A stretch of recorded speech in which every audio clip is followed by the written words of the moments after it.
Looks like that. Just trying to keep the chest up and Look at my perky. posture.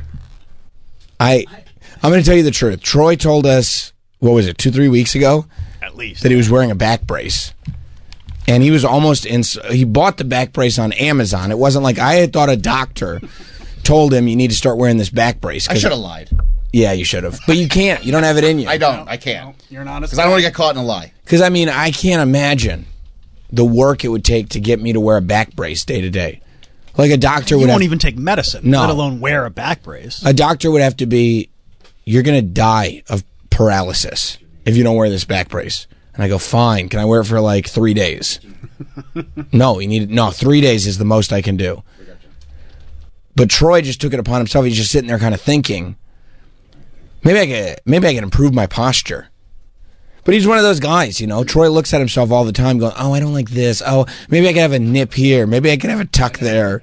You know what I mean? Like he's looking at, oh, I got to. No. Stop. He's also one of those self-diagnosers. Oh, very much so. He's like, what can I do about my posture?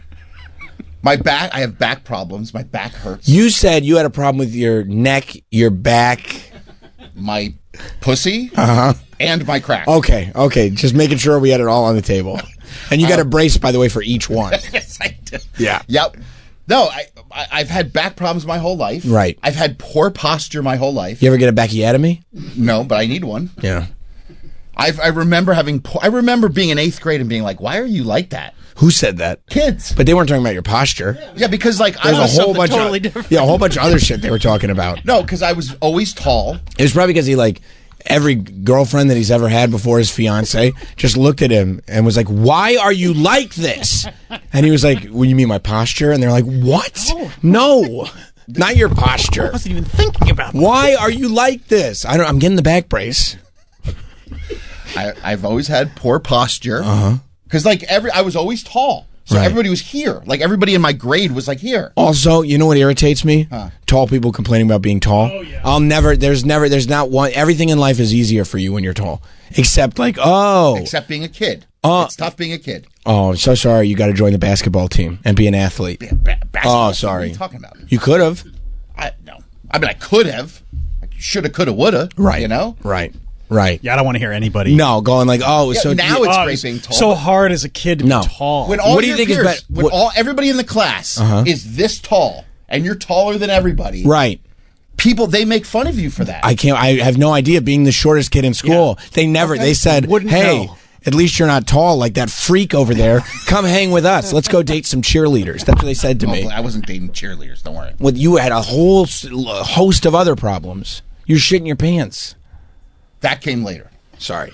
I don't recall. I'm not saying it didn't happen. Sure. But I don't remember shitting my pants in elementary school. I'm sure it happened. I mean, the fact that you're like, I know that it happened post elementary school, but I can't say it happened when I was that young is nuts.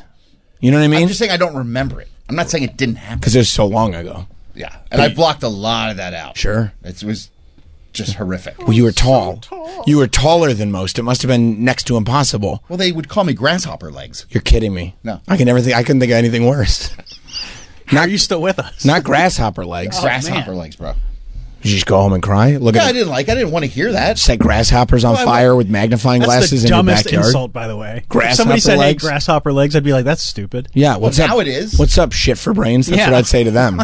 But when you want to be accepted by your peers, You wanted to be accepted, who doesn't? and they wanted you to be, and they just called you grasshopper legs. Yeah. You can't sit with us, grasshopper legs. Go sit in the grass. Yeah, exactly. Oh wow.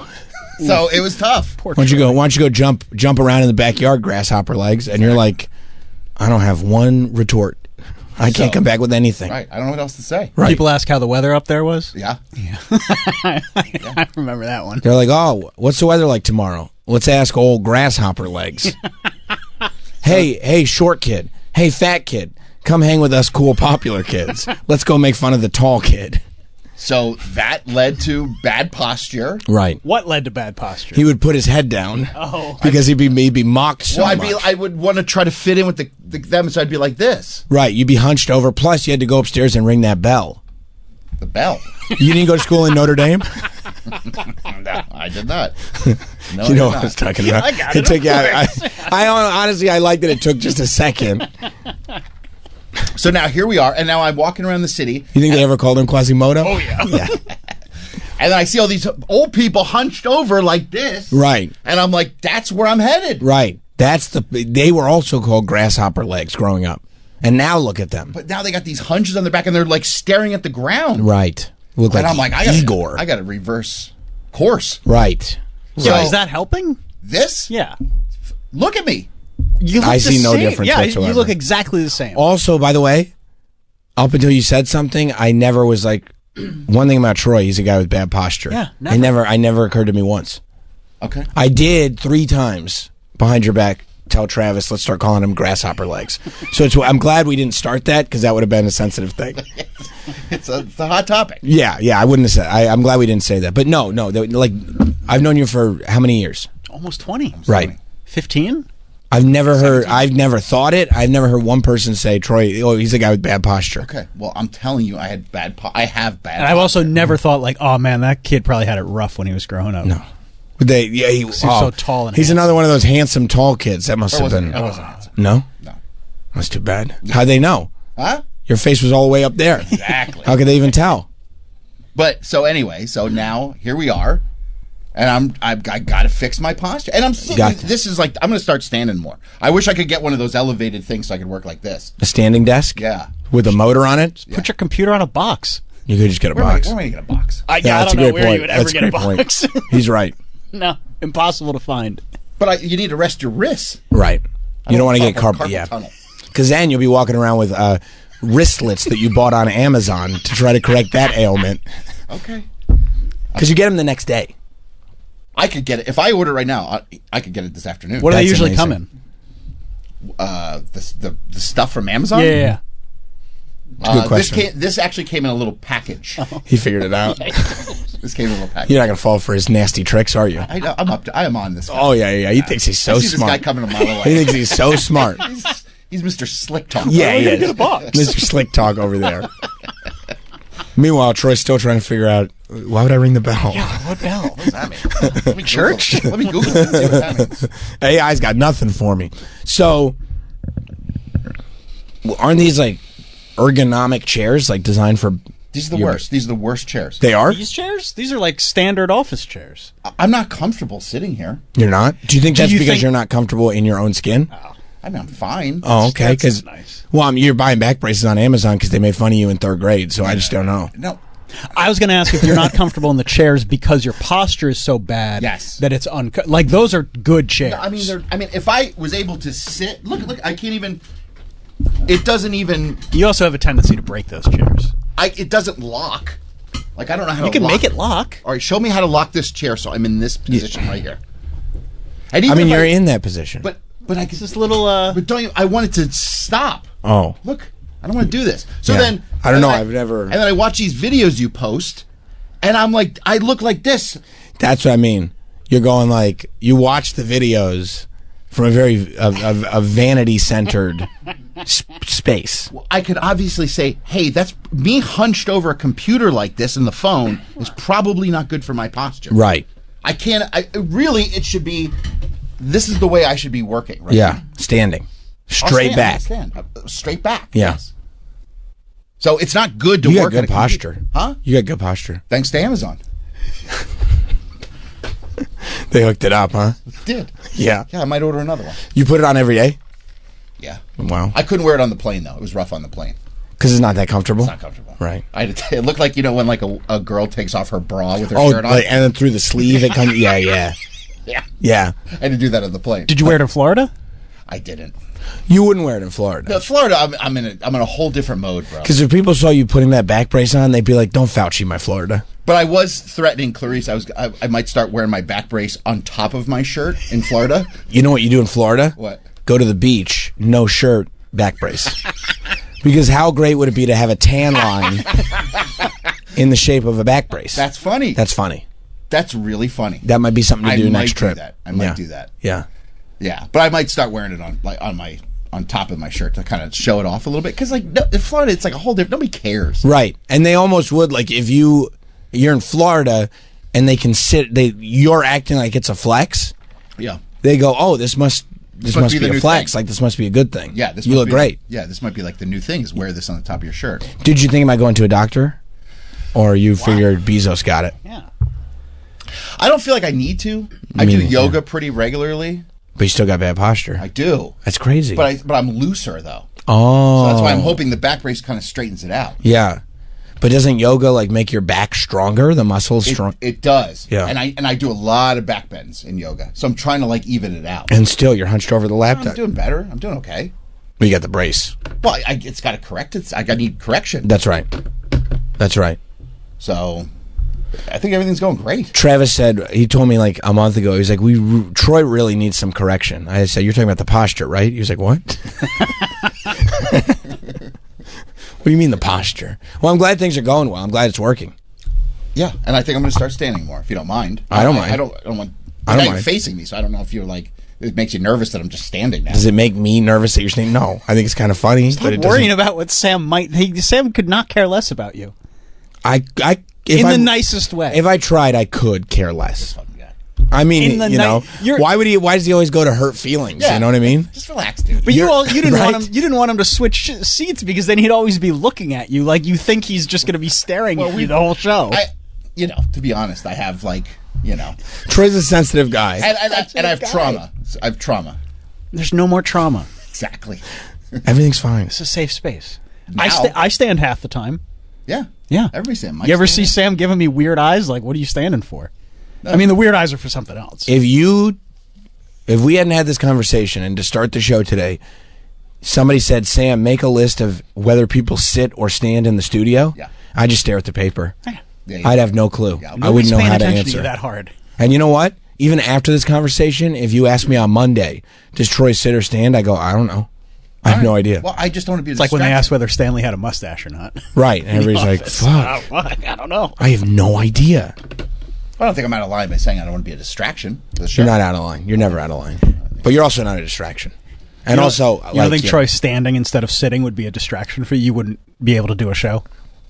No. I don't think it would be a distraction. There's a lot that I can deal with. I was selling cards on Fanatics Live yesterday, and the fire alarm started going off in the building. I said, if you guys aren't acknowledging it, I'm not acknowledging it. And I was like, let's sell some cards. Now, what if someone that was sitting all of a sudden stood up? I wouldn't even realize that they'd done that. All right. Yeah, no, I'd focus on the task at hand. Okay. All right. Wow. Yeah, that's just how I do business, you know? John in Pennsylvania. What's up, John? How are you, buddy? Hey, sorry, I got all my boosters. It's Scott. Troy must not have heard me. Yeah. I'm a big fan, fellas. Thank you. This is a big deal calling in, you know. Yeah, I was just thinking that. And I felt like meeting Ringo, and he only let me sign one thing, you know. Like when Troy called, I was like, "Yo, Troy, what's up, dude?" He's like, "Who are you? Where you from?" Hung up. Let's go to Dan in Iowa City. What's up? You know, maybe they shouldn't have put that button on the app. What's up, Dan? Morning, Sammy. Hey, I want to know why Travis is being so cunty to Troy. I kind of suspect it's because it's almost closing time, and it's time to sit back some of Grandpa's old cough medicine. Oh, you think he's got like the DTs a little bit? Like he's. You think I'm itching already? Yeah. I think he's a fucking booze bag. You think so? Is Yes, that sir. it? Are you getting cranky now? Well, yeah, these are the 3 hardest hours of the day. Right, because it's the closest to when you're off. He knows what comes at 11. Oh yeah, we're done. I right? ask first. He go, we're done. I go, yeah, you're leaving. I go, yeah, I'm done. Okay, but you're all right. Then I'm off the clock. Pulls out a flask. He's like, "Do you mind if I'm going to take a 2? I go, Are you good look, if I take a 2? Don't talk to me about it. I'm done. I'm leaving. You're probably right, Dan.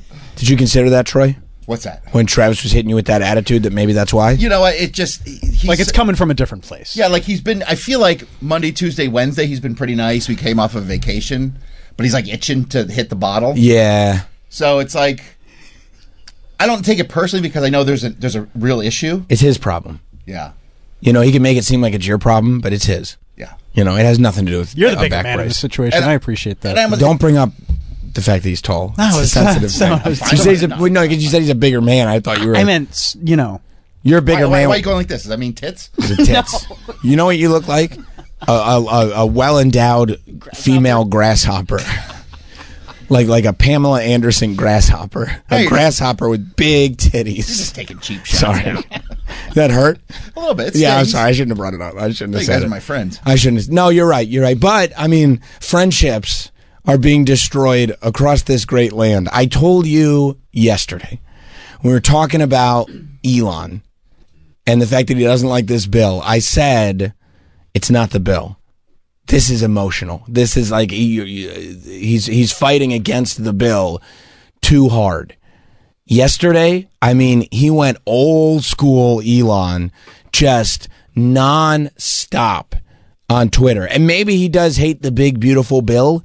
You know, he says he doesn't like government being involved in everything. You know, there's a lot of Republicans and Democrats, but Republicans is the surprising one that would say, hey, you know, this isn't, there's little stuff that you sprinkled in here to satisfy us, but there's so much in here that we don't like. But Elon going from, I'm wearing 2 hats and sitting in the White House every day to, I'm going to tweet all day long. I'm going to send a Kill Bill meme because I want the bill killed so much. All it did, I didn't research the big, beautiful bill whatsoever.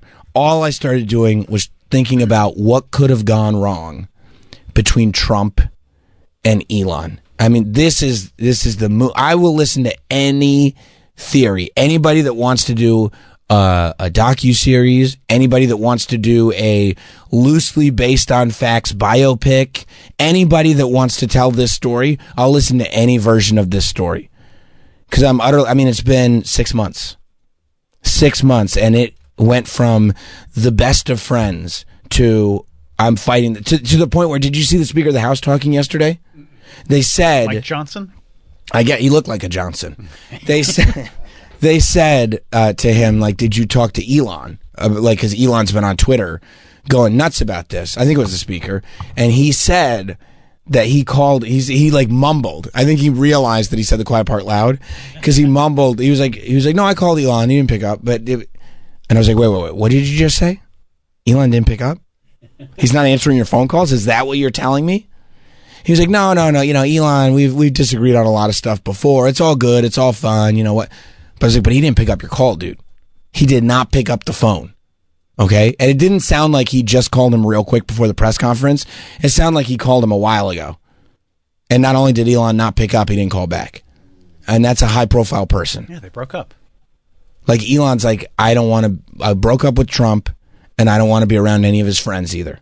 Like, it's one of those bad breakups where, because I'm sure that when they talked about the breakup, like, Donald was like, well, what are we going to do? All my friends are your friends. All your friends are my friends. And Elon's like, keep them.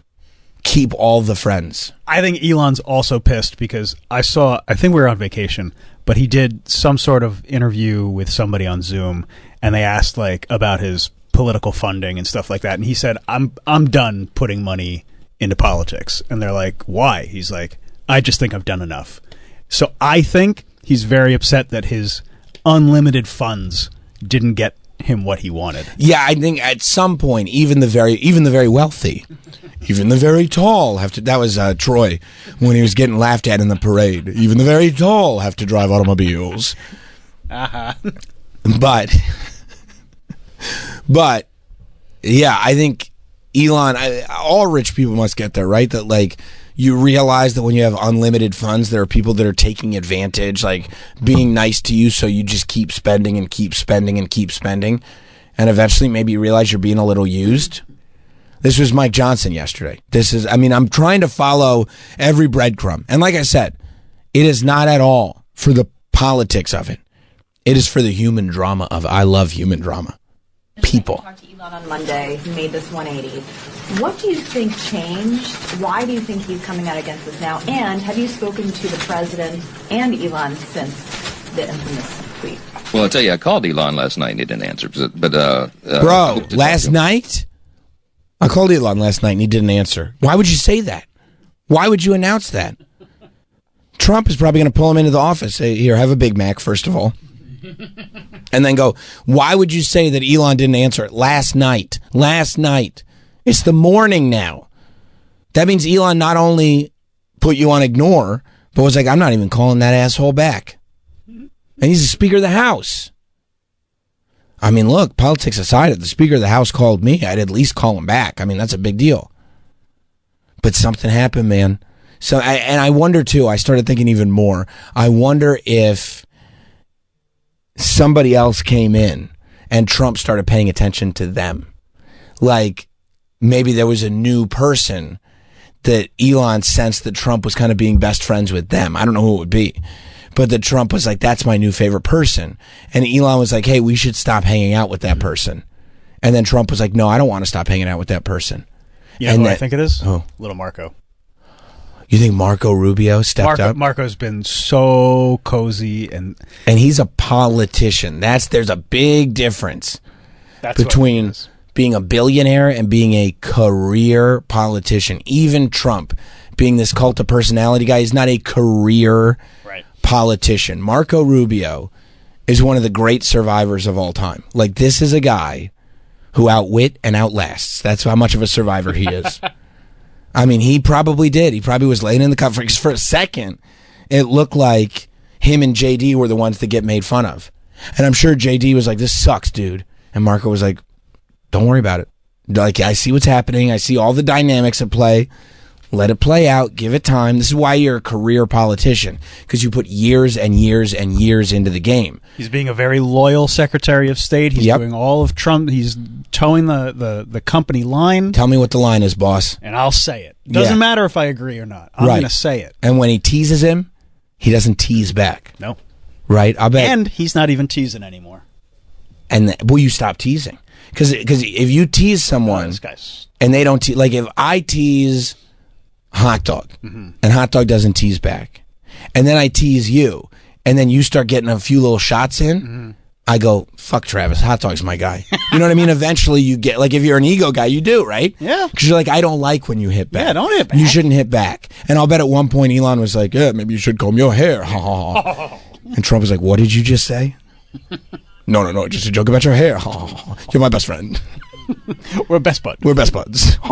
He thinks I'm funny. Yeah, no, I think something like that happened.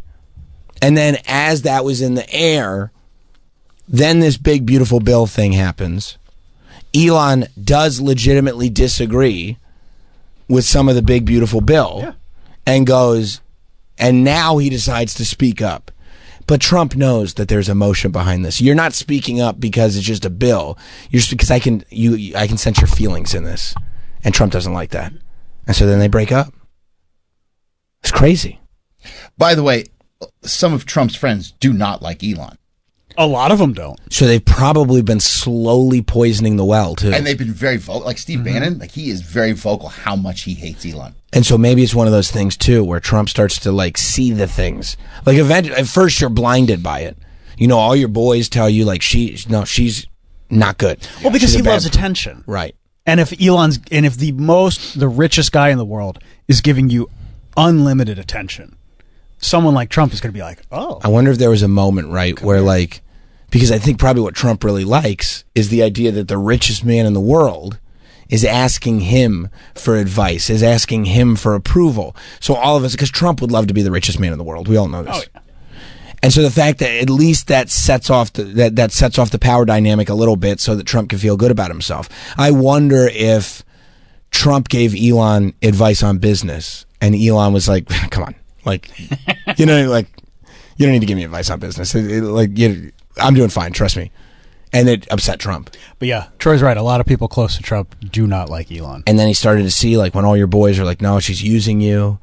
No, she's like, she just insulted you. None of us like her. Bro, she sucks. She sucks. You don't see it, but she sucks. And I go like, and she's a snake in the grass. And I look at you guys like, what? Really? What? Maybe they're jealous. Yeah. You know what? They might be jealous. But then you see something. Then, yeah, after a couple months, it usually takes a couple months, the honeymoon period, and you see one little thing. You know what? She treats a waiter poorly. Yeah. She treats a server poorly, and you go, what was that? Yeah. And then she's really nice to you, but you just saw her treat the server poorly. And you're like, wait, is that the real you? Is that what and then she goes to the Apple store. She's like, genius, more like an idiot, at the Genius Bar. And I'm like, did she just insult the Genius Bar? What? And then Best Buy comes over, right? And she's like, I know I said the Geek Squad. I didn't realize you'd be this geeky. And I'm like, okay, I'm done. You are a maniac. Yeah, you're right. You're right. It could be that he started to see all the things that his friend, and maybe he missed his old friends. Maybe he's like, why do all these people kind of disagree with me now? They all were in line with me. Mm-hmm. Maybe that's it too. And then you see her, you catch her going through your phone, and you're like, what? Why would you do that? And she's like, you have a problem with it? What are you trying to hide? I thought everything's open. Yeah. Honest. And then you go, can I see your phone? She's like, no. Oh boy. Oh boy. We got a problem here. Yeah. Can we go hang out on Saturday? Oh, I'm kind of feeling sick. I'm not going to go out on Saturday. Oh no, I saw her at the restaurant. What? I saw her at the bar. No, it had to be somebody else. That's what Trump went through. Yeah. Maybe. Because now Elon, he must have said something. Because Elon spent all day tweeting out Kill Bill stuff about the big beautiful bill. A lot of Tarantino references yesterday on Elon's Twitter account. I mean, he's trying to, and maybe part of it too is Elon saying, I have a lot of followers myself. I have Twitter followers. I don't know. And I can make everyone see this, right, even if they don't want to. That's right. Like U2 on an iPod. I'm very interested to find out, though, because so much of the Elon love was associated with the Trump stuff. Like all the MAGA people were like, oh, Elon's our guy. We love Elon. Now that the separation is happening, I wonder who goes where. You know? Meaning like who loves Elon? Right. Nobody. That's the problem. He's burned every bridge. And all the people from before, they were like, well, I think it's kind of funny that you're insulting, that you're trying to kill Trump's bill now, but I don't know. You fucked up from before, so. Yeah, you still suck. Yeah, we don't like you from before. I mean, I can't imagine when he Sieg-Heiled that Trump was happy about that. Probably not. Trump let it slide. Probably not. But I couldn't imagine, dude, I just got elected and you're out there Sieg-Heiling? I know. And now all the politicians, Cory Booker's out here doing it. Everybody's doing it. Just give everybody a ticket. I know. Everybody, that's what we do now.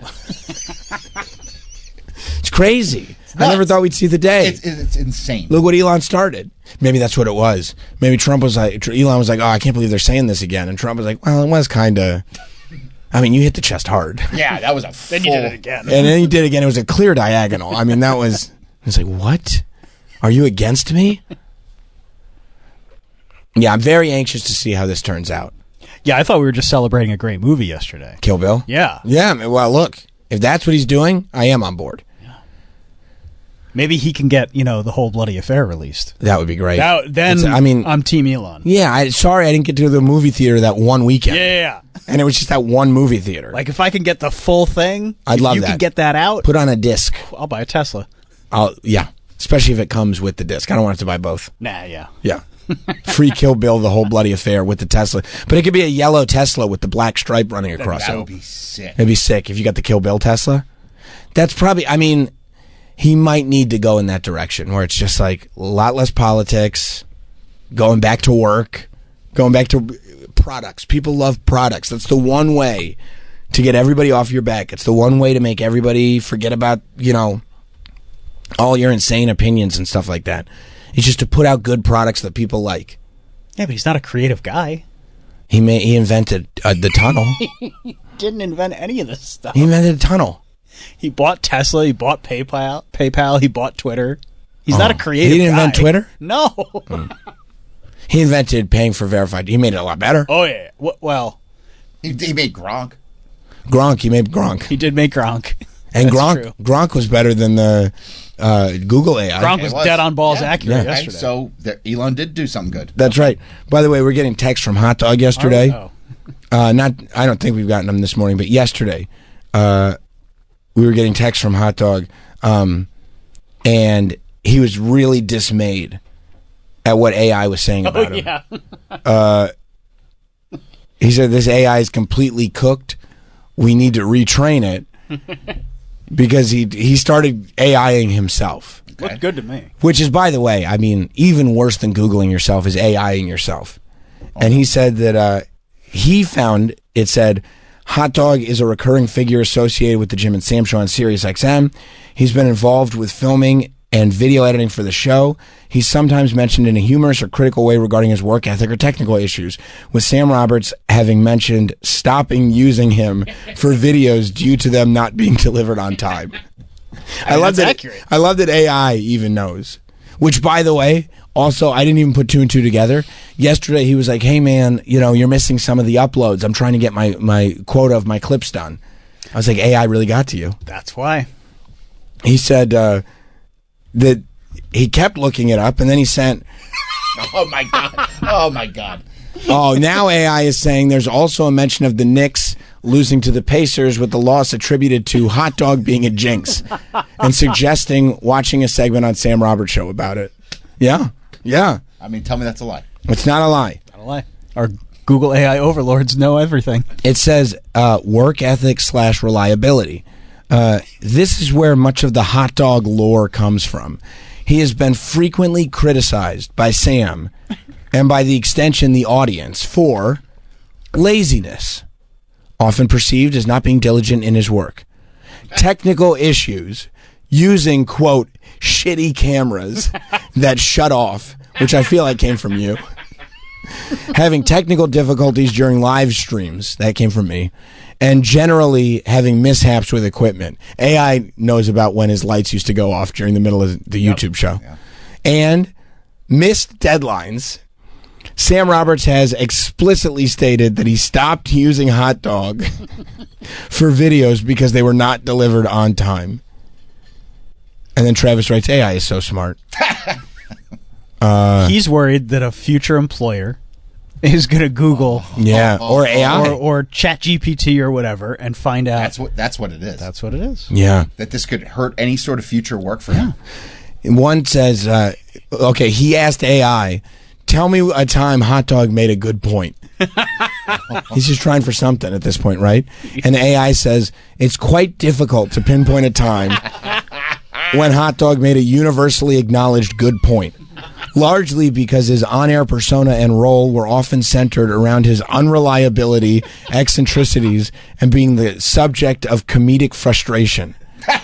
However, if we stretch the definition of good point to mean a moment where he expressed a candid or even self-aware observation that resonated, one possibly might be instances where he admitted to his own shortcomings or laziness. So a good point that hot dog may have made is that if he said that he is lazy. I don't think he ever said that, did he? I don't know. But if he ever did, that would be considered a good point that hot dog made. And the only one that ChatGPT can find. Oh my God, it's so funny. Yeah. But you're right. Him asking about all those videos yesterday. That's why AI got to him. He's like, I better do some work. AI got to him. I'm glad. I don't have to yell at him anymore. I'm just gonna say, hey, ask AI if you're doing a good job. Yeah. Erica on Long Island. What's up, Erica?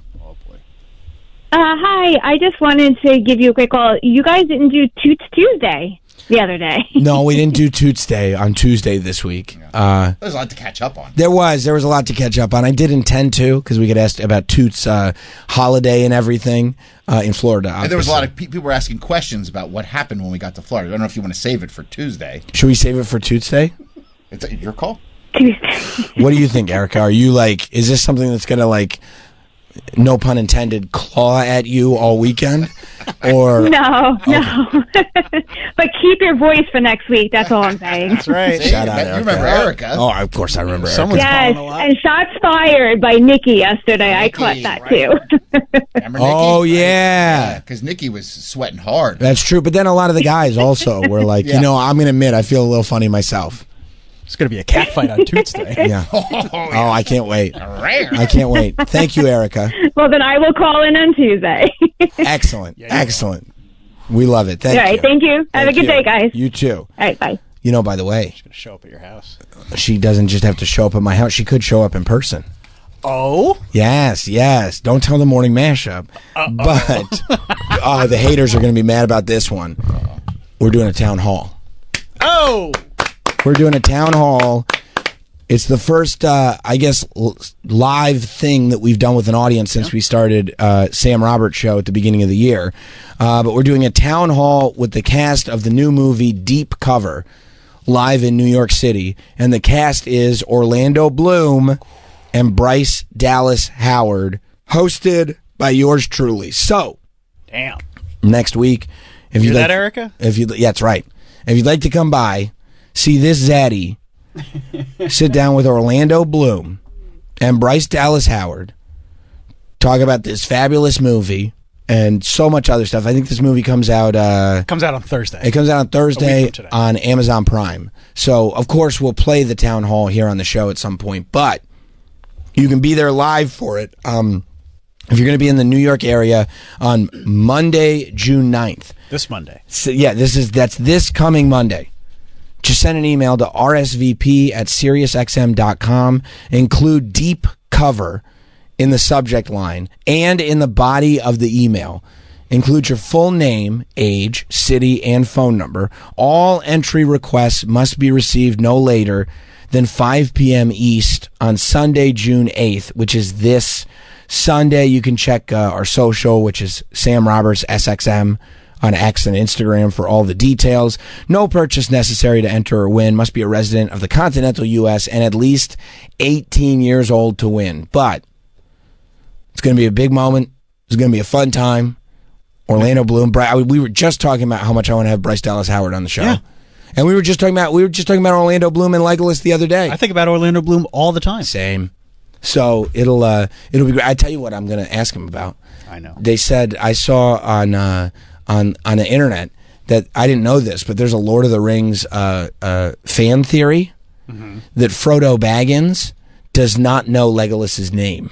That he knows him, Like the actor who plays? No. Like Frodo in Frodo, the the story. character. The character doesn't know the character Legolas's name. Like he knows him. So disrespectful. Right, like he knows him as a guy, and he knows he's been around, but like he knows they're friends, but almost like one of those things where he never asked for his name the first time they met, and he never said it again, so he just never found out what his name was, because there are all these scenes where Frodo is like naming all the different, like, hey, you're so-and-so, you're Gandalf, Samwise, and then just looks at Legolas and like just kind of smiles and goes, hey man, what's up, my guy? You know what I mean? And he's Which is mentioning, what you would do if you don't know somebody's name. and you're mentioning everybody else by name? Everybody. And there he is. My God. Oh, and I see my guys here too. There he knew is. you'd be here. Looking good. We got some elf ears going on. Am I right? Anyway. Oh, Samwise, how are you doing? So I will find out if he's up he on thinks this. about that? Yeah. And I don't know if it carries over to the books or if it's just a movie thing. I don't know if this is a Peter Jackson thing where he's like, it would be great if Frodo didn't actually know Legolas's name. Yeah, I don't know. It's been a really long time since I've seen those movies. Me too, They're but so long. somebody pointed it out to me. Great. They're great movies. I saw them all 3 in theaters. Yep. But somebody and it made like the careers of everybody in it. Oh, yeah. Like it either made careers or rejuvenated careers. Made Peter Jackson's career. 100%. Made Elijah Wood's career. Yeah, well, it rejuvenated it. Like Elijah Woods had a career as like a child actor. But this really made him like him. a serious adult actor. Yeah. This, I feel like the Lord of the Rings movies were the movies that allowed Elijah Wood to just kind of do whatever he wanted, which I'm so glad because we got so much good stuff. Yeah, he's the best. He rules. Yeah. And it made Orlando Bloom. You know what I mean? Yeah. It was the first real like big introduction to Orlando Bloom. Yeah, that was before Pirates. Yeah. For sure. Yeah. For sure. So yeah. If you want to That's going to be great. Good for you. yeah, hey man, good for us. You know who it's not good for? Yeah. Yeah. Mashup. Yeah. Because she already, Nicole specifically, Yeah. I don't want to speak for the others, Okay. gets so pissed Yeah. when other people get to interview Oh, you're right. I didn't even think about celebrities that they don't get. that. If they pop into the morning mashup before they do a town, they're not Go going. ahead, but they won't. Yeah, okay, but but go if, ahead. if even one of them were to, then make sure you tell me everything they ask. I'm going to ask the same questions to make sure we What are you steal- going to ask? Like, hey, how old do you think this person is? No, that's a good point, Like, actually. yeah. Oh, let's. How old do you think Legolas was? Yeah, you wouldn't ask the Nah. questions they're going to ask. No, that's a good point, actually. If you want to come hang out, get those emails in. I would send the email now. Oh, yeah. Email rsvp@SiriusXM.com. Put deep cover in the subject line and in the body of the email. And you can be there on Monday, this Monday afternoon, when I interview Orlando Bloom and Bryce Dallas Howard as part of the SiriusXM Town Hall series. It's going to be very, very exciting. They're doing a promo for the show. You know, like a big promo. Big 7. Big 7. And they sent me the first swing at it. It was great. You know what the first line of the promo is? I heard it, and I immediately stopped and had to listen to it again. Right. Do you ever feel like people have good intentions and they want to do right by you, but also they just don't care? You know what I mean? You ever think they don't care or they don't get it? Well, you know what the first line of the promo was? What? Here's what's been happening on the Sam Roberts show. Oh. And I went, come on. Come on, that's not the name of the show. Wait, so, I mean, there's a channel that it has to go through before it gets to you. You think Jim McClure fucked me? Well, how would he not say, hey... no, he was very honest. He said, I haven't listened to this yet. Tell me what you guys think. Oh, yeah, that's right. He was busy yesterday. He sent the email. He was like, this just came through. Obviously, this is, like, he would never put it on the air without hearing it. But he said, this just came through. I haven't listened to it yet. Tell me what you think. Yeah. And who was the first reply? You. What did it say? It's great, but there's a the before Sam Roberts show. I didn't understand it. I mean, you got to it before I could even reply. Right. And I don't reply to that many emails. No. This was an important one. Much to my annoyance. Right. That's right. That's right. But this one, I was like, we got to take care of this, because I was also worried that Travis would hear it and then out of spite not have it changed. Sounds good to me, boss. Yeah. Put a fork in it. And then I would say, why does it say that? And Travis would say, because that's what the show should be called. Yeah, it sounds better that way. We should just change it now. But yeah, it made me feel like, I know you guys want to do right by me, but like, could you at least listen to my vision a little bit? You know what I mean? Yeah. But maybe it made me feel unheard. Maybe it's one of those things where, Hot Dog always has to do something wrong to be corrected, and then he'll never make that mistake again. That's right. Maybe this was the last. Maybe it's like, oh, we didn't know this. No problem. We won't. Yeah, because I don't know who put it together. Right. There's somebody in the talk department that put it together. So maybe they weren't aware. Maybe they don't listen to Sam Roberts' show. That would be a shock. I would be in a complete state of utter shock if somebody wasn't listening. And you know who it would be sad for? Them. Yeah. For missing it. Because they're missing out on such good radio. I was just thinking the same thing. Yeah. We're simpatico on that. So, maybe it's one of the things, oh, we didn't know that. I mean, but somebody did have to send over some sort of copy unless somebody had to write it. Oh, yeah. Who wrote it? They sent over your voice notes? Your voice notes, yeah. I didn't say the. I'll tell you that. No, but that's probably just an honest mistake of being like, well, no one would name their show Sam Roberts' show. That's a good point. So it's probably I'll just say the. Right, like what else? Only an idiot would name his show Sam Roberts' The show. makes so much more sense. Like nobody's ever just decided to remove the. Yeah. Especially because it's so annoying because your name ends in an S. That's what makes it work. I know, but it's just annoying. Oh. It's just annoying. But remember when Justin Timberlake was like, take out the? It's cleaner. Yeah, and I took it to look where heart. he is now. He's drunk. Whole tour got ruined. What tour? The World Tour. Is that how you read it? Yes. Okay, because when I do the Justin Timberlake, my favorite part about Justin Timberlake is when he got. You think he goes? So last summer, when Justin Timberlake got busted for DUI or whatever it was, the quote was that the police officer said, or he said, this is going to ruin the tour. And the police officer didn't know who he was because he was like 26. And he was like, what tour? And the quote was, Justin Timberlake responded, the World Tour. And so I'm always fascinated with how people play that, because it's one of the greatest human interactions in history. And we only have a transcript of it. So like if we were doing a town hall with Justin Timberlake, I go, how did you say it? Because I got to know. Because it's so funny that in my mind, see, I know that there are a lot of people that go like the World Tour. Mm-hmm. In my mind, I have them going like this. The World Tour. Which is a total fair way to interpret. Like this is going to ruin the tour. What tour? The World Tour. The World Tour. Yeah. Because he's dismayed because the tour's ruined, and also he's launching a world tour, and this young cop doesn't know who the hell he is or what kind of tour he's talking about. So that's how I always read it. That's fair. But I could also see like outrage, the world tour. You know what I mean? What do you think? I think is that a world tour or your girls' tour? Smart. He probably did say something like that, and they just cut the quote off. That's probably what it was. Yeah. I've always. Either way, you're still wrong about the. Nah, it's cleaner. I think the person who produced the promo did it because they thought they were helping. Well, like this is how you name shows. Yeah, that's the name of the show. I see. Yeah. Well, he didn't realize it's possessive. I mean, he knows now. Maybe you could switch it up. It'll be changed. Go back to the. No, I'm switching up the promo. We could do that. You think I should switch the whole name of the show based on the promo? You know, it'd be great to What? do a hard launch on Monday with the town hall so that the imaging in the background says the. I'm not going to do that. There's no chance. Okay.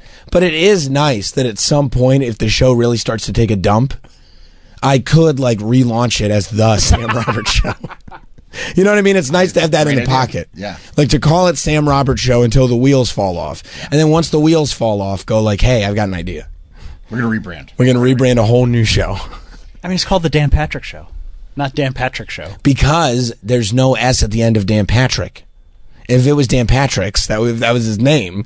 You know, if Tracy Morgan was right, because I believe Tracy Morgan has always pluralized Dan Patrick. But if it was like, hi, I'm Dan Patrick's, and this is Dan Patrick's show, I'd be like, that's lit. What if Legolas had a show? Yeah, Legolas show. And Frodo would be like, who the fuck? Oh, I know that guy. Yeah. Yeah, it doesn't work. I agree with you. It doesn't work if your name doesn't end in an S already. Howard Stern's show doesn't work. Stephen A. Smith's show doesn't work because you're adding that syllable. It's not good. Sam Roberts show? Perfect. Perfect. You're not adding a syllable. Sam Roberts' show? Terrible. That's stupid. Yeah. It's stupid. And you know who I bet agrees with us? His dad. Incorrect. Marketing genius. Marketing.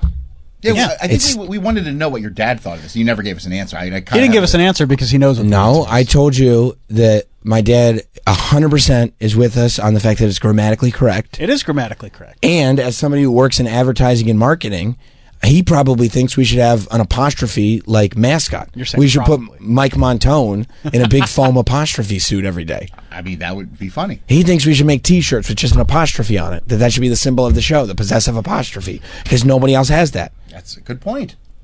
Thank you. But- and yeah, that's what I bring. But That's what what I'm I bring. And you guys are like, why don't you make a shirt that says the? No, but cool. what Yeah, we're that's asking what I'll is, do. is just from a marketing standpoint from your dad, because he's a marketing genius, Guru. do you think it sounds better as the Sam Roberts Show or Sam Roberts Show? What is your Even when opinion you on just it? said it, you know it sounds better as Sam No, I Roberts don't- show. I know Even it when you doesn't. just said it. It's just too confusing. You're confusing for the sake of just being confusing. No, also, you know what it does? It keeps out the idiots. Can't even get a promo right. Yeah. Well, that's because we got some idiots working here. No. I mean, the show. I've also Don't I had, disrespect our I had to staff. correct the app. I have to correct all the. Everything needs a second That's what pass. happens when you have to correct everything. Everything. It's like, well, maybe I'm the one that should be corrected. Yeah. I don't think so. It's great. I don't think so because people have tried to correct me, and I go, actually, you're wrong. It's just one of those people that just like, you know, they those people that have to be different. Uh-huh. You know, that like somebody named Melissa and they have to spell their name MYLUSSIACE. Right. You know, you're like, what? Like, how's that Melissa? And you're like, please don't spell my name wrong. You're like, no, that's the prop. That's the way I spell it. It's Right. just- That's it's the just like, Irish you spelling. Just spell it like everybody else. Really turned misogynistic quick. You could use It was a woman's you want me- name, You want me to wasn't use it? a man's name? Does that make you feel better, you little turd? So stupid. I'm sick of this. You Go- are. Go have a drink already. Yeah. Calm down. But honestly, if you told him to pick a man's name, you think he'd be sitting there for the rest of the show trying to like, I He can't- wouldn't. He couldn't think of one. I can't come up. All men's names are perfect. It's these women that drive me crazy. He's No, there- thought about that before. Yeah, I hate when women do that. That's right, and that's the way he says it. He doesn't say I hate when people do that with names. He says I hate when women do that. And you and I, Travis, we're like women. What? Women. I don't think so. I think that should be universal. It's like it's mainly women. It's women. Yeah. Because they got to be different. I'm sorry, buddy. I'm just already Have you tired. thought of any men's names that are complicated in the spelling? Jonathan. JOUNATHUAN. Like just like Jonathan. There's a U in there? Exactly. It's like, yeah, you don't By the way, snap with that. by the way, you know how he came up with that? That's how he spelled Jonathan on the phone screen. There's no Jonathan on the phone. It's like for a long time I thought that was how he spelled Jonathan. Andy in South Carolina. Hey, how's it going, Sam? Hey man. First off, Travis, we got 2 hours 9 minutes until 11 o'clock. You're acting like I don't know, Got Andy. Crack him if you got him. So, Sam, you know, I'm nothing if not a supporter of Sam Roberts' show, and I don't want to see all of this hateration out in the universe. So I said, by the way, I walked in and I said, don't need no hateration or hollerating in this dancery. Truer words, Sam, truer words. Thank you. So I reached out to the Hits One Morning Mashup text line to ask if they were going to be playing any promo for the Sam Roberts Deep Cover Town Hall this morning. That's great. Those are major celebs. It's a serious cross-branding opportunity. That's great. And they, just looking out. They seem very upset, Sam. I did get a response. I'm assuming it was from Ryan. Oh, no. What did he say? If Sam wishes to stay in the office until 3 p.m. on a Monday, he's more than welcome. They sound very upset, Sam. What? Wow. By the way, it's not at 3 p.m. We had it moved a little earlier for me specifically. But they're not even informed. They're not informed. Oh. And besides, I've known the morning mashup to just sit. They'll wait until 5 o'clock in the afternoon because Joe Bumblefuck from some reality nonsense is coming in studio. Nicole was late to dinner one time because they were waiting for a guest. Dinner. Not lunch or breakfast, dinner. Sam wants to stay till 3 o'clock. Andy, I'm glad you got to the bottom of that. I believe that's all true. Yep, so do I. I like that Andy's a thorn in the morning mashup side. Well, and he's just asking questions. And he's just trying to do what's right for the company and for the show. That's right. You know? I'm nothing if not a journalist, Troy. Appreciate that. Cross-promote. Thank you, Andy. He's got a point. Yeah. I got you, Sam. Just like how yesterday, thank you. Just like how yesterday, Michelle Beto was doing such a good job cross-promoting the new Stephen A. show. I don't know if that's what she was doing. Yeah, I think so. She's promoting. Roberts in Miami. What's up, Roberts? Horrible name. That is my first name. It has an S. I've been cursed with that my entire life. It's cool. I totally agree with you on the name of the show. Of course you do. It's the right thing. These guys, because I deal with simpletons. Like Travis and Troy are like, here's how you should brand things. I go, what have you ever branded? They go, jack and shit. Nothing. Nothing. That's not true. But I want to mention there was a time. Double platinum record over there. Yeah, right. I could show you my wall. Yeah, I You see do? that. You really do? Go ahead, Roberts. There was a time about it was 2 weeks ago. It was after y'all got back from Vegas when Hot Dog did admit that the reason he has his current job is because he's lazy and he doesn't have to do much and get paid a lot for it. That was a good point. That was a great point. And he's also got friends the same job, so they can do nothing and get paid a lot for it. He made a great point there. That's a great point. He found a great job. Yeah, he's got a lazy girl job. And that's why ChatGPT knows. Yep. They Thank you, their pen and Roberts. wrote that down. Hey, buddy's grossly overpaid. You think so? Oh, God. Well, he every time he comes in, he brags that he got another raise. That's and true. they're like, do you want more responsibility? And he goes, no. No, thank you. I'll just take the raise if that's an option. They go, it is. If that is an I option. mean, what job does that? I don't know. How did he find that? I don't know. I mean, you have to give him some sort of credit that he found a job like that. He's a resourceful young man. It's remarkable. And he leaves whenever, like, I have a photo shoot with him tomorrow. He's leaving midday to come shoot photos for me. I don't know. Like, how is his job not like, hey, man, you can't just walk out? Yeah, I don't know if you want to put him on blast like that. That's fine. Nobody over there's listening. Yeah. Kind of doxed him. No. Is that doxing? I don't know. I call Might everything. be. Anytime you tell a secret, I say you doxed. Yeah. Maybe he's got summer Fridays. That's possible. That is possible. That's possible. Yeah. And I mean, look, you're still hiring for photo sessions. So Honestly, he's an excellent photographer. there it is. Did you hire him for your last photo session? No. No. What? No. Why not? Because I went to a professional. You didn't ask? Hot Dog's your guy. He will take photos of me in the future, but no, I needed shots taken, so no, I went to a professional. Where are we going to see these photos? I don't know. I just needed to have them. Oh. You know? And why wouldn't you just ask him? He's your guy. He's my guy, but I needed to go to a professional. Paid hefty, too. It was tough. But, you know. You don't think Hot Dog There's a cute dog there. A couple of them. Yeah. You don't think Hot Dog could have did a good job for you? I mean, fine job, but if you want, like, to have a professional thing, you go to a professional. If you just want, like, some photos taken for this, Go to an amateur. Hot Dog could do that. See, I feel like his photography is professional. You would. You don't think so? That was a shot at you, buddy. Well, it's, I mean, no. I mean, does he make a living taking photos? Nobody has a very good eye. But does he make a living doing it? I don't think so, no. So then he's not a professional. He's a hobbyist, which is fine. I'm not shitting on him. But there are times where it's like, yeah, let's do something. If I got a creative idea, I want to work with someone. Yeah, I'll probably be like, hey, Hot Dog, you come in. I got this idea. You shoot this. Tell me what you think of that. We'll work together on it. But if it's just like I just need professional shots taken, no, I don't need Hot Dog to come back to my house with a a backdrop and playing Bad Bunny and doing weird stuff. I don't need that. You know what I mean? I'll go to a professional. He likes to set a mood. I know he does, and that's fine. And he does a good job with it. But that's fine. I'm fine with it. But like, I need like real professional shots. Like if it was just like, hey, I need something for my LinkedIn, will you just come over and take? Like, then yeah, of course. But if you're like, no, like, you know, I'm a professional person, I need professional shots. Let me go to professional. That's all. I'm sure if he's listening, that hurts his feelings. He's sleeping. Oh, that's a good point. Well, I hope it doesn't hurt his feelings, because if he wanted to be a professional photographer, he'd be like that kid in the boat. He quit his job and go be a professional photographer, and I would help him with that. You know, He could be. I think he has the talent to be. Okay. Well, you thinking that and $5 will get you a cup of coffee. Okay, good point. Not Right? in this economy. It'd be about $6.50. $5 doesn't get you jack or shit. No, it doesn't. It doesn't. That's your two specialties. Both of those things.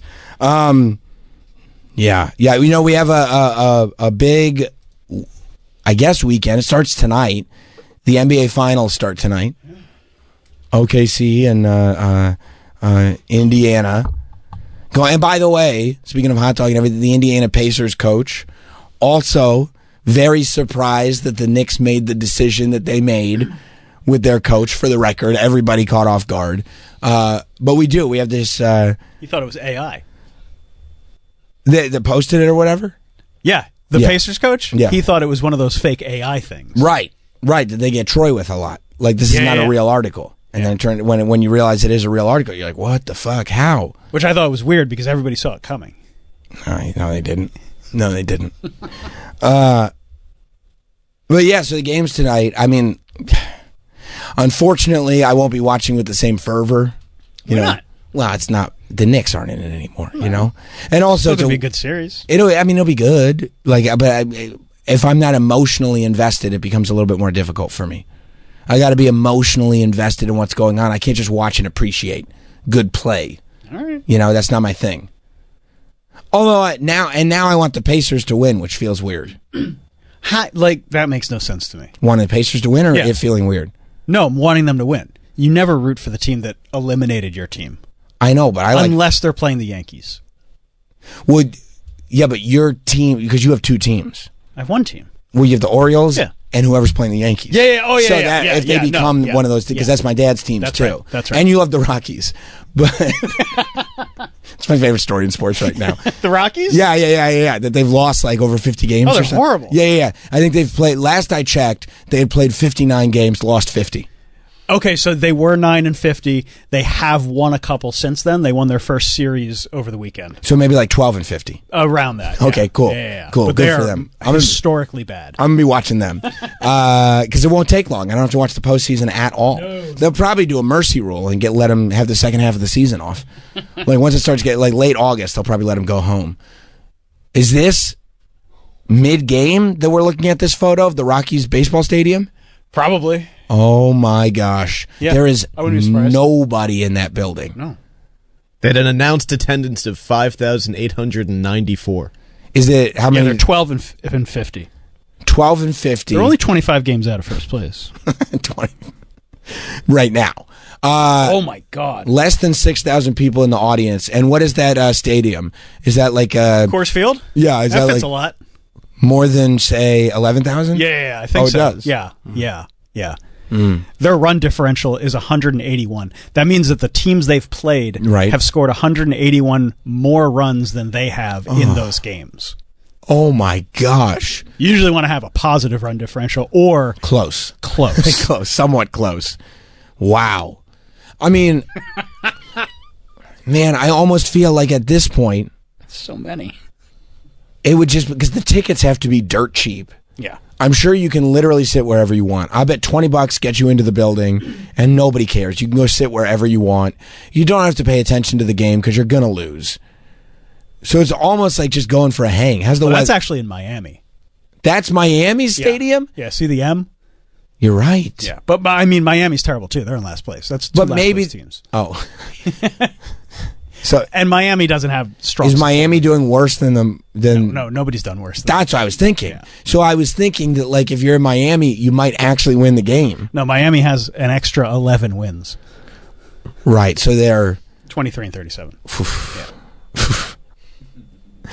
But again, I would still think you're probably going to beat the Rockies. Although maybe it's too painful. Maybe the idea of finally going to a game where, $20 will get you into the building and you can sit wherever you want, and then watching your team lose to the worst team in baseball is too depressing. Yeah, Rockies beat them last night.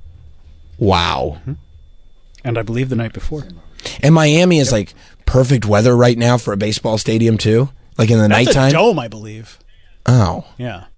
Well, you kind of have to in of course, in for day games. Yeah. But it's not retractable? I am not sure if Miami's dome is retractable. I hope they did not invest in a retractable dome, because there's no way they're going to get that cost back. Nobody's buying tickets to anything. That stadium is making no money whatsoever.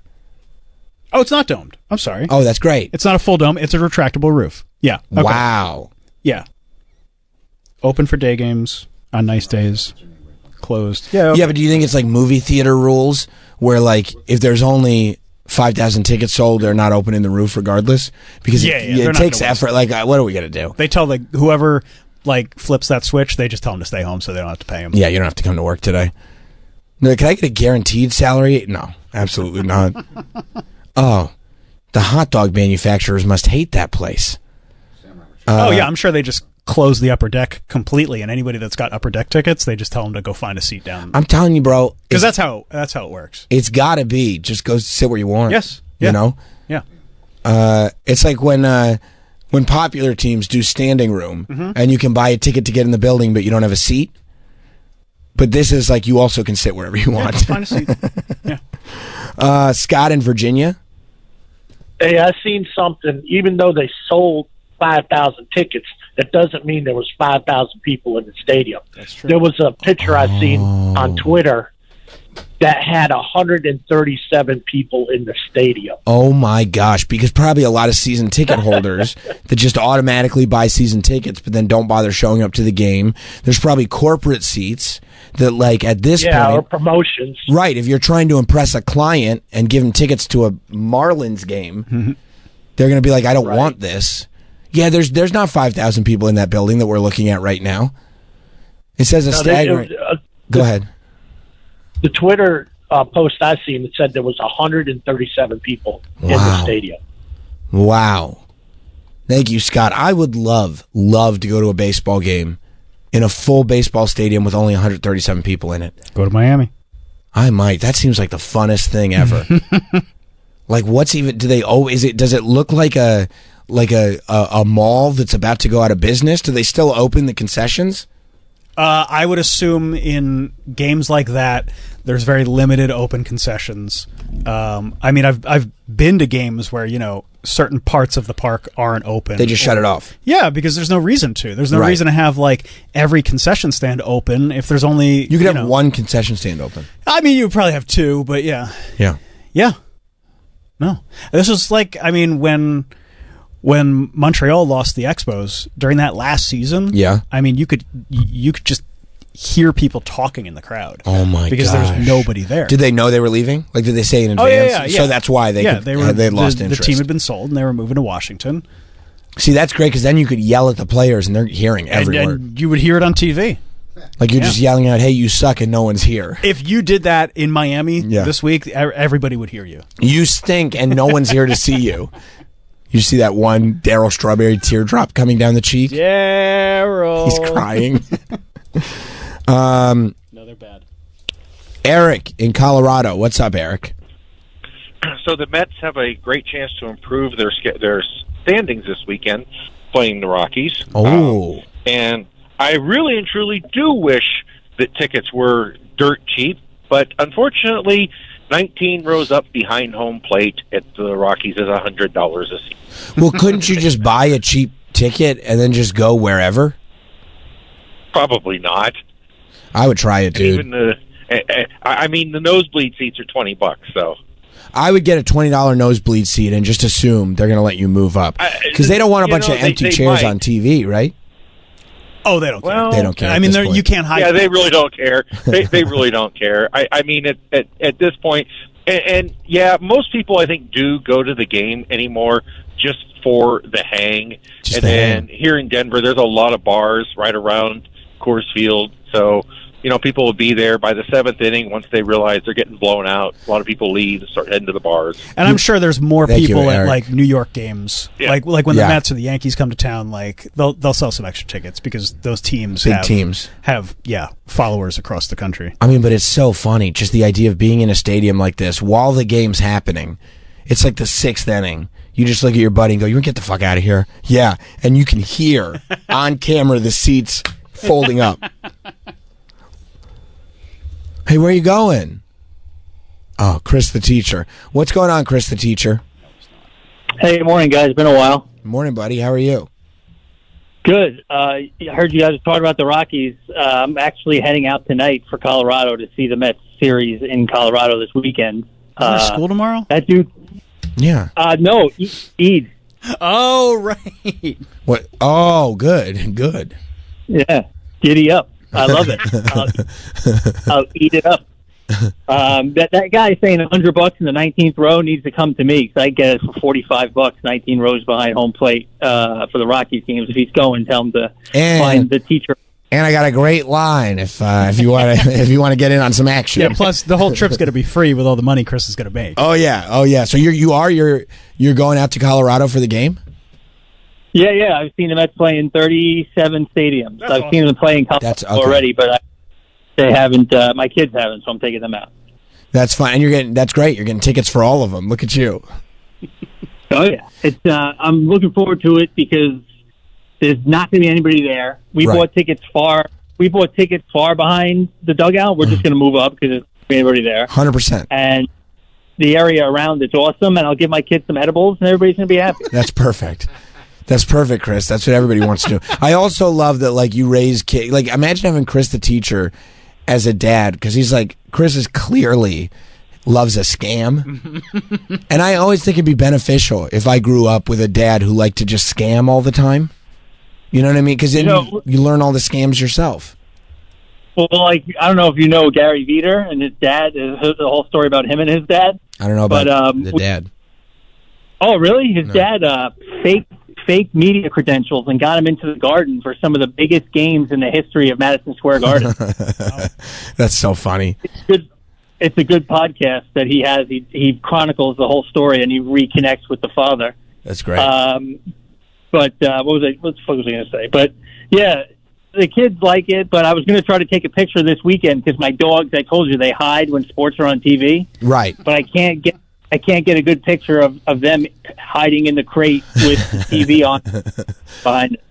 I mean, yeah. Do you feel like this is a safe one to bring your kids to? Because the Mets will probably win, so you probably won't be scaring them. Yeah, I've been very mellow this year about the Mets because they're doing really well, and I can't really get too mad, about one game here or there. There are some bad losses, but I've been very mellow, so my kids have actually been coming to the games with me a lot more. That's good. That's good. Look at you. I would like to say Chris is growing, but let the Mets start losing, and we'll see how much Chris has grown. I will be a whirlwind of expletives. Thank you, Chris. Later, guys. All right, later. Yeah. Yeah, so, I mean, it's a big time. Like I said, NBA Finals start tonight, but we won't have Inside the NBA. Inside the NBA is, as we know it, is officially gone. They said their goodbyes after the last, I believe, Eastern Conference Final game. Why aren't they doing the finals? Is it not on TNT? Yeah, it's on ABC. Right, so that makes sense. Which is why, of course, TNT lost the NBA rights. They don't have them next season. So for a long time, people were trying to figure out what's going to happen with this Inside the NBA show because it's everybody's favorite show. Everybody loves it. It's one of the biggest shows in sports media right now. It's one of the biggest franchises in sports media right now. And the deal that they came up with is similar to a Pat McAfee, a Rich Eisen type deal, except instead of doing the deal with the talent themselves, they're doing it with TNT as a producer. So my understanding is that the show, while it may not be actually called Inside the NBA, but it also might be called Inside the NBA, goes to ABC/ESPN. Yes. produced by TNT. So they're basically licensing this show the way they license Pat McAfee's show from Pat McAfee and his company, the way they license Rich Eisen's show from Rich Eisen and his company. They're licensing Inside the NBA from TNT. Yes. And then the cast of Inside the NBA, because you need that cast, they all get paid by TNT. Yes. But those are basically... Because they're still TNT Sports. Right. But they become a television production company as opposed to a television channel for the purpose of this. Yes. Which is confusing because they have never really done that, I don't think. Producing television for other networks. No, there's been no reason. I mean, there hasn't been a show like Inside the NBA where it's unprecedented. Like, we need this. Yeah. And everybody's talking about it, of course. Bill Simmons, did you see Bill Simmons? Look that up, Mike. On Twitter, you can find the clip, I'm sure. Just look up Bill Simmons Inside the NBA. But Bill Simmons is not optimistic about what ESPN is going to do with Inside the NBA. And I'm pretty sure that Bill Simmons is as fair as anybody could be to ESPN. Definitely has no grudges. Definitely cross to bear. No cross to bear. I think as far as people judging what ESPN is going to do with Inside the NBA, Bill Simmons is your guy to get the most unbiased approach to it. So that's where I went. I said, let me see what Bill Simmons, who got fired by ESPN and built his own brand primarily to spite them. And Bill Simmons succeeded. And he's one of these really interesting people because as successful as Bill Simmons is, he was really one of the very first to do this model. And if he had done it 5 years later even, he would have made a lot more money. He would have been even bigger than he is. You know what I mean? But timing as it was, he's almost, I see him, and tell me if you think I'm wrong, Travis, because you follow that. You know I follow sports media way more than I follow sports. Yes. I almost see Bill Simmons as like a Mark Maron type, who was the first ultra successful, like set this thing, but then watches the Joe Rogans, the Theo Vaughns go to a different stratosphere. And while he is still incredibly influential, incredibly successful, and also has his hand in even more because he's producing all these documentaries. Yeah, he's kind of changed what he does. I mean, he created Grantland. Right. And then sold Grantland to ESPN. Right. Then he created The Ringer. Right. And The Ringer's still huge. The Ringer's huge, but he sold that to Spotify. Right. But he still is hands-on with The Ringer. Like, he still does the shows. Yeah. Yeah. But yeah, he does podcasts. What does he do? The Rewatchables, which is a great podcast about rewatching classic movies. And then he produces all these docs. Produces all these documentaries for HBO. And Netflix. He did the Vince doc. And Netflix, yeah. So I think, for a lot of your points, you're right. Like if he had been a little later on, he would have been he would have been a bigger on-screen media figure. He was ahead of his time. Correct. Yeah. Correct. And so, I do think there's a pinch of haterade. Oh, sure. He doesn't have any love for ESPN. No. But I also think that a lot of his points are extremely valid. Okay, let's hear what he said. And it's still going to continue on ESPN. Right. And yet, just say what you want to say. I think ESPN's going to fuck the show up. I don't care if I get aggregated. Zag. I didn't understand. I think they're going to fuck the show up. I don't think they unless they completely change how they do commercials, the show is going to be different and people are going to be pissed and Barkley and those guys are going to be pissed and I think it's going to go badly. The only way it doesn't go badly is if they do the commercials and they give them the lengthy segments that you need to have that show work. They're going to have to change how they do it. They just paid so much for the NBA that if they don't do that and they do these same short, terrible segments that you're about to see in the finals where it's like a 1.5 minute halftime and it's like a 20-minute pregame, if they do that, they're going to fuck the show up and everybody's going to be bad. So, okay, so that's the take. And it's not a bad take. And tell me if I'm wrong, I feel like they've gotten at ESPN a little bit more aware of properties that exist outside of themselves and just get I think this might be true pre-Pat McAfee ESPN. I agree. I mean, they literally, like, they changed McAfee takes one break an hour on ESPN television. Like, he doesn't take breaks. He curses. Like, I don't think they're going to change Rich Eisen's show at all. No. And I feel like, I don't know, like, there's so much up in the air with this Inside the NBA thing because nobody knows, and I don't think they know what it's really going to look like and what they're really going to use them for. I don't think that they're going to use them like the way they might use like SportsCenter. I think Bill's worries are valid, but I agree with you that I think ESPN now is far more amenable to change, and they know what they're getting. Yes. And they know what they want. They want Inside the NBA. They want what they bought. They want what they bought. Right. Yeah. And it's not coming cheap. And so they want the best product. If they're not putting out the best product, then nobody's going to watch it. That's right. If everybody's like, Inside the NBA sucks now, nobody's going to watch it. And they didn't pay, and they're paying a ton of money. And Paying a lot. They didn't pay a ton of money, I think, to tweak it. No. And they would have, by the way, this would have been one of the ESPN and a lot of people that used to be people. I never understood it. People used to love doing it. They would pay all kinds of money for these big, media things, shows, whatever it was. And then because they were on a power trip, because they paid all this money, they would tinker and tinker and tinker. And they would ruin it 10 times out of 10. They would blow it. I feel like ESPN has learned their lesson. I hope so. From that category. Yeah. I would be shocked if they did. I'm not saying they won't. I'd be surprised if they did sort of overly tinker with it. But that's the worry. But then I saw Charles Barkley was on Dan Patrick's show. Not Dan Patrick's?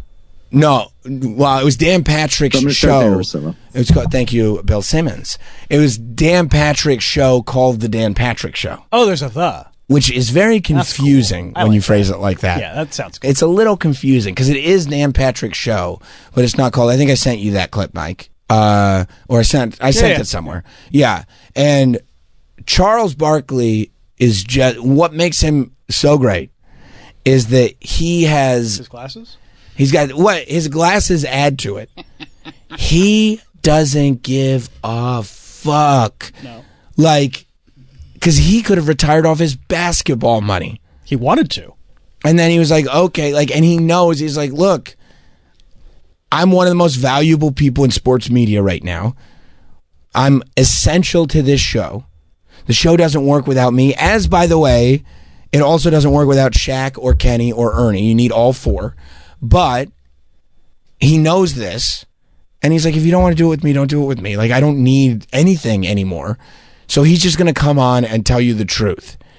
So I feel like I was watching him on Dan Patrick, and I feel like he said a bunch of stuff that the networks were probably like, please don't say this stuff right now. I hadn't heard any of this stuff. Because it sounded to me like things that a lot of people, maybe myself included, have dealt with companies when they're like, conceptually, we know we want this, but we don't even know what this is yet. And you're just like, are you kidding me? You don't, like, we're doing this. You don't know what this is? Like, you got me to commit to this without knowing what it is?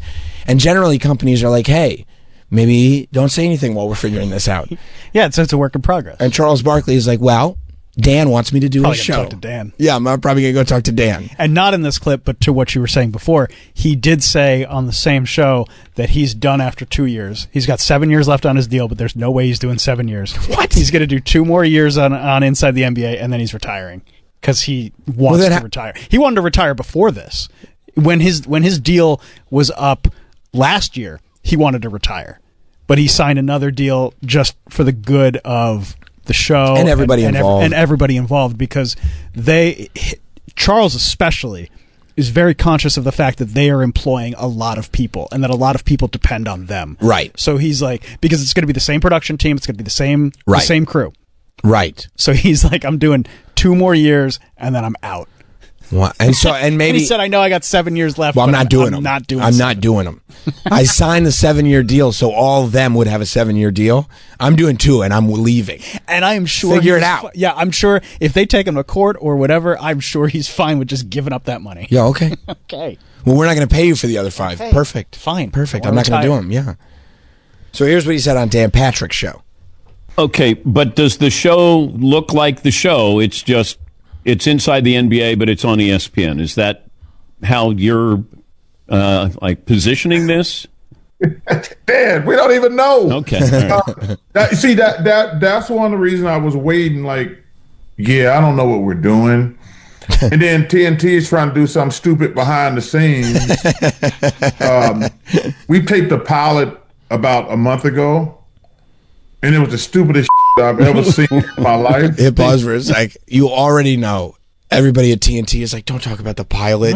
No. I haven't heard nobody's heard anything about this pilot. Nobody even knew that TNT was still making a play to do What would you need to a take show pilot for? You're doing the same show. It's just over on ESPN. You're producing it. You're sending it to ESPN. That's the whole deal. What pilot? What are you talking about, Chuck? And then Chuck's like, it's funny you think that.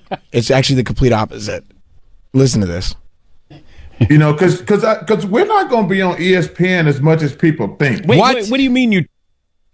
What? Already? That was news. Like Dan Patrick's like, wait, why is there a pilot? What do you mean you're not going to be on as much as people think? Taped a pilot. Well, because ESPN, because we're only probably going to be working for ESPN like half the time to 1/3 of the time. So I think TNT wants to do something, and we taped a pilot about a month ago, and it was the stupidest ever. Okay, so you're still going to do a show, an NBA show on TNT, and you're going to do a show on ESPN. Yes. Okay, good. But like I say, if they're being honest, we're going to probably work on ESPN 1/3 or half the time. What? But they're trying to do something stupid at TNT. Which is number one, it's a stupid idea for a couple reasons. Okay, number pause one, for a second. Troy. Yeah. How many shits could you give about basketball? I don't care. Yeah. Would you watch this guy's show? Of course. Yeah, that's the point. I love Charles Barkley. Isn't he the greatest? He's the greatest. Yes. Have you ever seen him play even one play of basketball? You know what? Actually, I did. Hey. He used to play for Philly. That's right. There you go. Yeah, so I remember my family's all Philly. So you have double respect for him. Of course. You have respect for him as a legend, but now, what do you like better? What he did for Philly back then or what he's doing? What he's doing now. This is great. Yeah. I love guys that can make sports fun. Yes. Yeah. And the fact that the network's like, could you not say anything? And he's like, no, I'm going to. I'm and going to they're say like, what I want to say. And they're like, don't say it. And he goes, or what? Yeah. Probably going to keep talking about those big old women, too. Yeah, and I am. I'm going to make Shaq laugh every time. We won't have basketball highlights, but also we're probably going to be going up against an NBA game, and anybody who likes basketball ain't going to say, hey, you know what? Let me turn off an NBA game that's on Amazon, ESPN, or NBC to go watch these four dudes sit around and talk about nothing. So it's complicated. And like I say, we taped a pilot doing stupid stuff, and it was just stupid stuff. And I wouldn't want to go out like that. Okay, is this like a second screen or a Manning? Like, what are we doing here? Dan, you don't know what the heck. Hey. Okay, but does the show look like the show? It's just it started over. It's inside the NBA, but it's on ESPN. Is that you're gonna put? Yeah. So, yes, they have no idea. No, what they're doing, which is, I mean, wild. And he said, I don't know.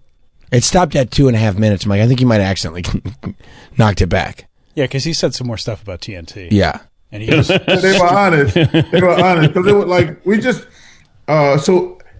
They want to do something. But like I say, the problem we're going to be going up because they're going to be probably there's going to be an NBA game on every night.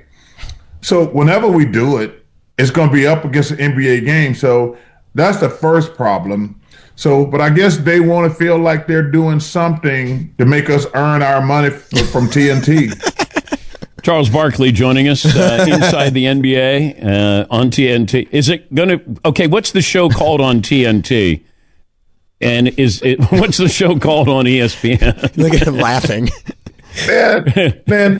Man, first of all, I guess inside the NBA, I think, and I guess it's going to be just inside the NBA on ESPN, ABC. I think that's easy. Okay. But I think the show I forget. I think the pilot's called Inside the NBA.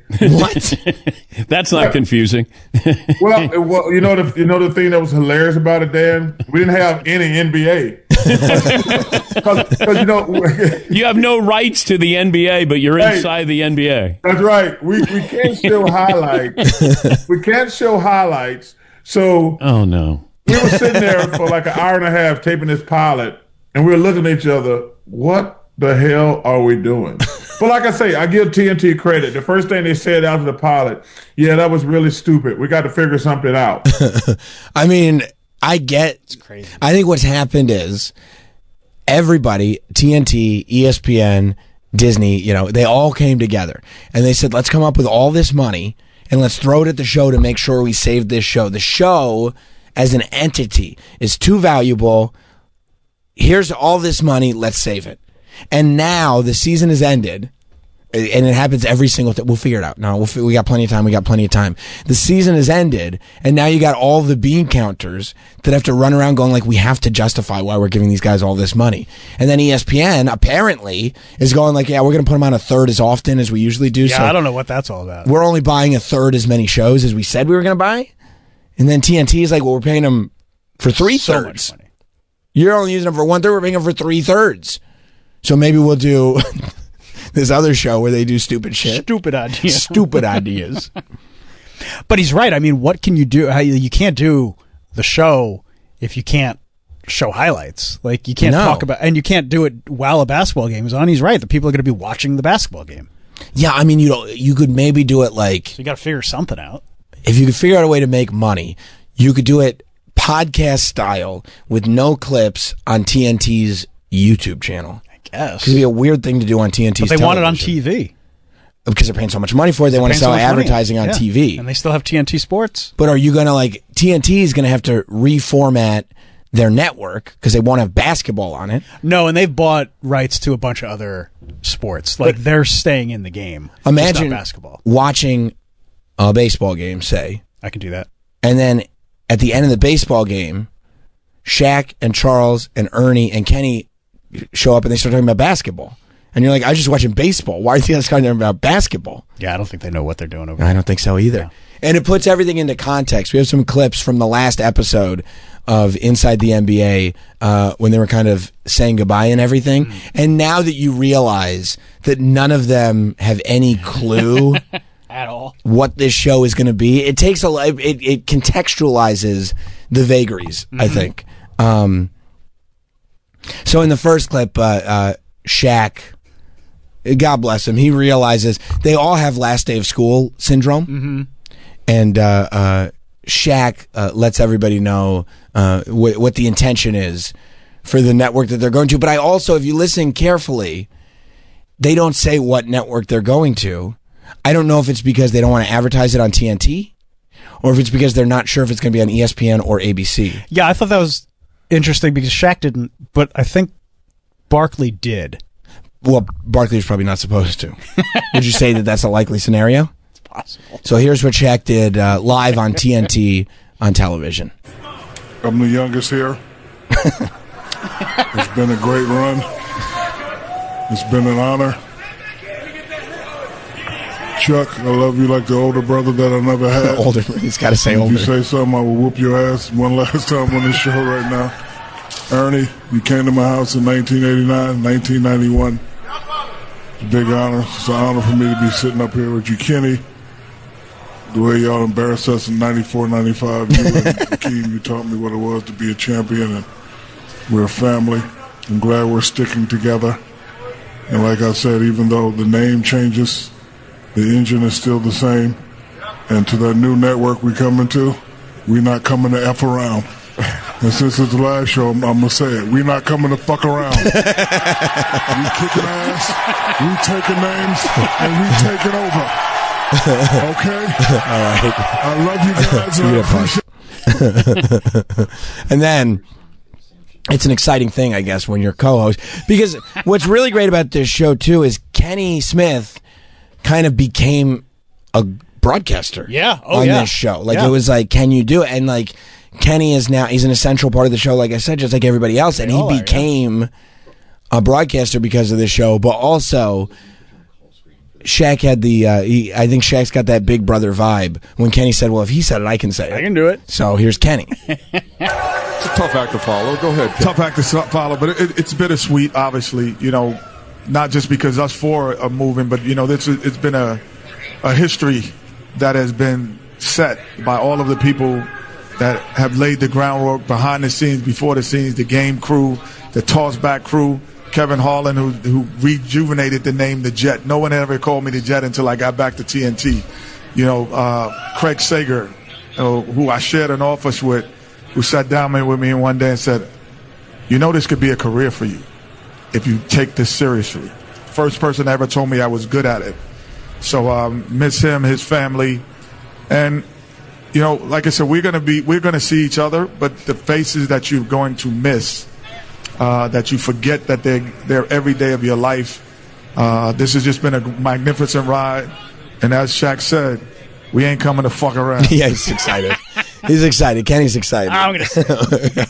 He's sitting there as he's being emotional. He's like, am I going to say it? Am I going to say it? Well, Shaq said it. Yeah, I'm going to say it. I'm going to say it. Get rid of both of us? They're not going to fire both of us. They're not going to fire me. Yeah. Plus, you can say it. It's TNT. Like, you can. Yeah. It's not. Yeah, you're not going to get an FCC fine. No, you're just not supposed to. Bob Iger's not going to get mad at you. No. He's got bigger things to worry about. They would just prefer you didn't. Yeah. Yeah, Bob Iger's trying to figure out fast passes. That's right. I mean, look, I get why they're trying to save it. This show has brought us so many classic moments. Some of them we've shared on the air in the past. Some of them we have not. But, I mean, it's like you just watch that show waiting. It's the chemistry of the four, right? And, like, as much as it is, I think what TNT is probably trying to do is figure out how to get moments, like some of our favorite moments, without NBA footage. But it's kind of essential that you have the NBA show and then just mixed in. Well, yeah, because none of this is like pre-planned. Like, so few of these clips are like, oh yeah, we got to do that too. No, 100% not. And when it does happen, it's more like something organic happened, and now they're playing off of it. They're bringing in the outhouse in because Shaq got up to take a shit in the middle of the show yesterday. Yes. I mean, like this one, and I love that they just let it go. Like once we're going down this road, which is why Ernie is so good. Like Ernie keeps it on track, but then when it's like when we're going off track and it's entertaining, he knows. Have fun with it. Mm-hmm. I mean, this was our favorite thing. I thought about this yesterday. I was in a rush having to get to one of my jobs, and I stopped to get gas. But I was like, let me not sit get a full tank because I'm in a rush. So you know what I got? $20 worth. That's smart. And financially, that is smart. Yeah, because I realized at $20, the price of gas never changes. This was Shaq's logic not too long ago on Inside the NBA. Yeah, because I told him I didn't want to get a certain vehicle because of the amount of gas I would have to spend. Yeah. It cost like $80 to fill it up. And he said, then you said, when it gets to half, then you put $20, you bring it back to full. But if I keep doing, I would have to stop more often and still spend 80. No, you wouldn't. Why? You're complaining about when it gets to zero, you spend 80, right? When it gets to half, you put 20. Then when it get back to half, you put 20. Yeah, but I'll keep stopping, putting 20 in, and it'll be 80, the same amount of gas. I'm driving the same amount of gas. The average human stops once a week for gas, right? With you only work here twice. You would probably have to stop maybe once every 2 weeks. Don't even try it. This is all. My favorite part is don't even try it. Like, I know you're trying to make me look foolish, but this time, I know I'm right. I got you. I know I'm right. Because the numbers don't lie. Number more than me. This is bordering on what's closer, the West Coast or the moon. So if is bordering on that. You're telling me that I wouldn't have to if I didn't let my gas get down, I wouldn't have to fill it up as much? No, I'm saying you're complaining about the $80. That's what the conversation about. But 4 times 20 is 80 because I'm gonna stop 4 times. No, you're not gonna stop 4 times. No, you're not gonna stop 4 times. Not in 1 week. You're not. Anyway, the West Coast is closer than the moon. If you let it get to zero, right, Monday through Friday, right, then you got to pay 80 to fill it back up. Right. Okay, but if you let it get to half by Wednesday, then you pay 20. No, it won't get to half by. Right, but if Wednesday it's going to be 40, and then on Friday it'll be 40. Not 40, 20. Yeah. It's going to be 20. 20. It's going to be 20. Not half. Half of 80 is 40. But no, listen to what I'm saying. I am. Okay. So if I just no, you ain't gonna have to put gas in every day. Don't play me right now. don't play me right now. I'm sorry. Like, I really want to know because Ernie, I want to get this call, but I really want to say you're not gonna gas have to put gas in every day. You're complaining. Tell me. I want to know how I'm gonna save gas, but you're complaining about the $80. Yes. Right. So I'm complaining. Okay. So at zero is 80. Ernie's giving up. So right at full is 80. Right. Yes. So if it gets to half, that'll be 40. Right. No question so about it. if you put 20 in, then you bring it back up to 3/4. Right? No, if I put 20 in, it'll get to 1/4. Jeez, yeah. But it'll be 3/4. It'll be 3/4 full. 3/4 empty. No, 3/4 full. Wait, who's on first? You know what? But who's on first? Nobody travels more than me. No, Shaq left that conversation going, I was right. I was 100% right. They tried to get me. And he was feeling sensitive because you heard Ernie. He was bringing up the moon. The moon in the West Coast? The moon in the West Coast. So if you go to track 5, Mike, we can bring everybody up to speed. Not terribly long before the conversation about gas, Shaq got into geography with his friends on Inside the NBA to try to figure out how long flights were to the moon. And he had pretty flawless logic. The dude just asked us how long's the flight. No. So I said it was really sad that the astronaut Hey, John pause for a Glenn second. died. You can go back to the beginning when we started again, but they're coming out of a break. And so, like, they had been talking either while the production was playing or while the break was on. And the guys decided they had to bring this together. And that's the magic of this show. Of course. Like, we got to talk about it. Yeah. It's what we do. Yes. You know? Yeah.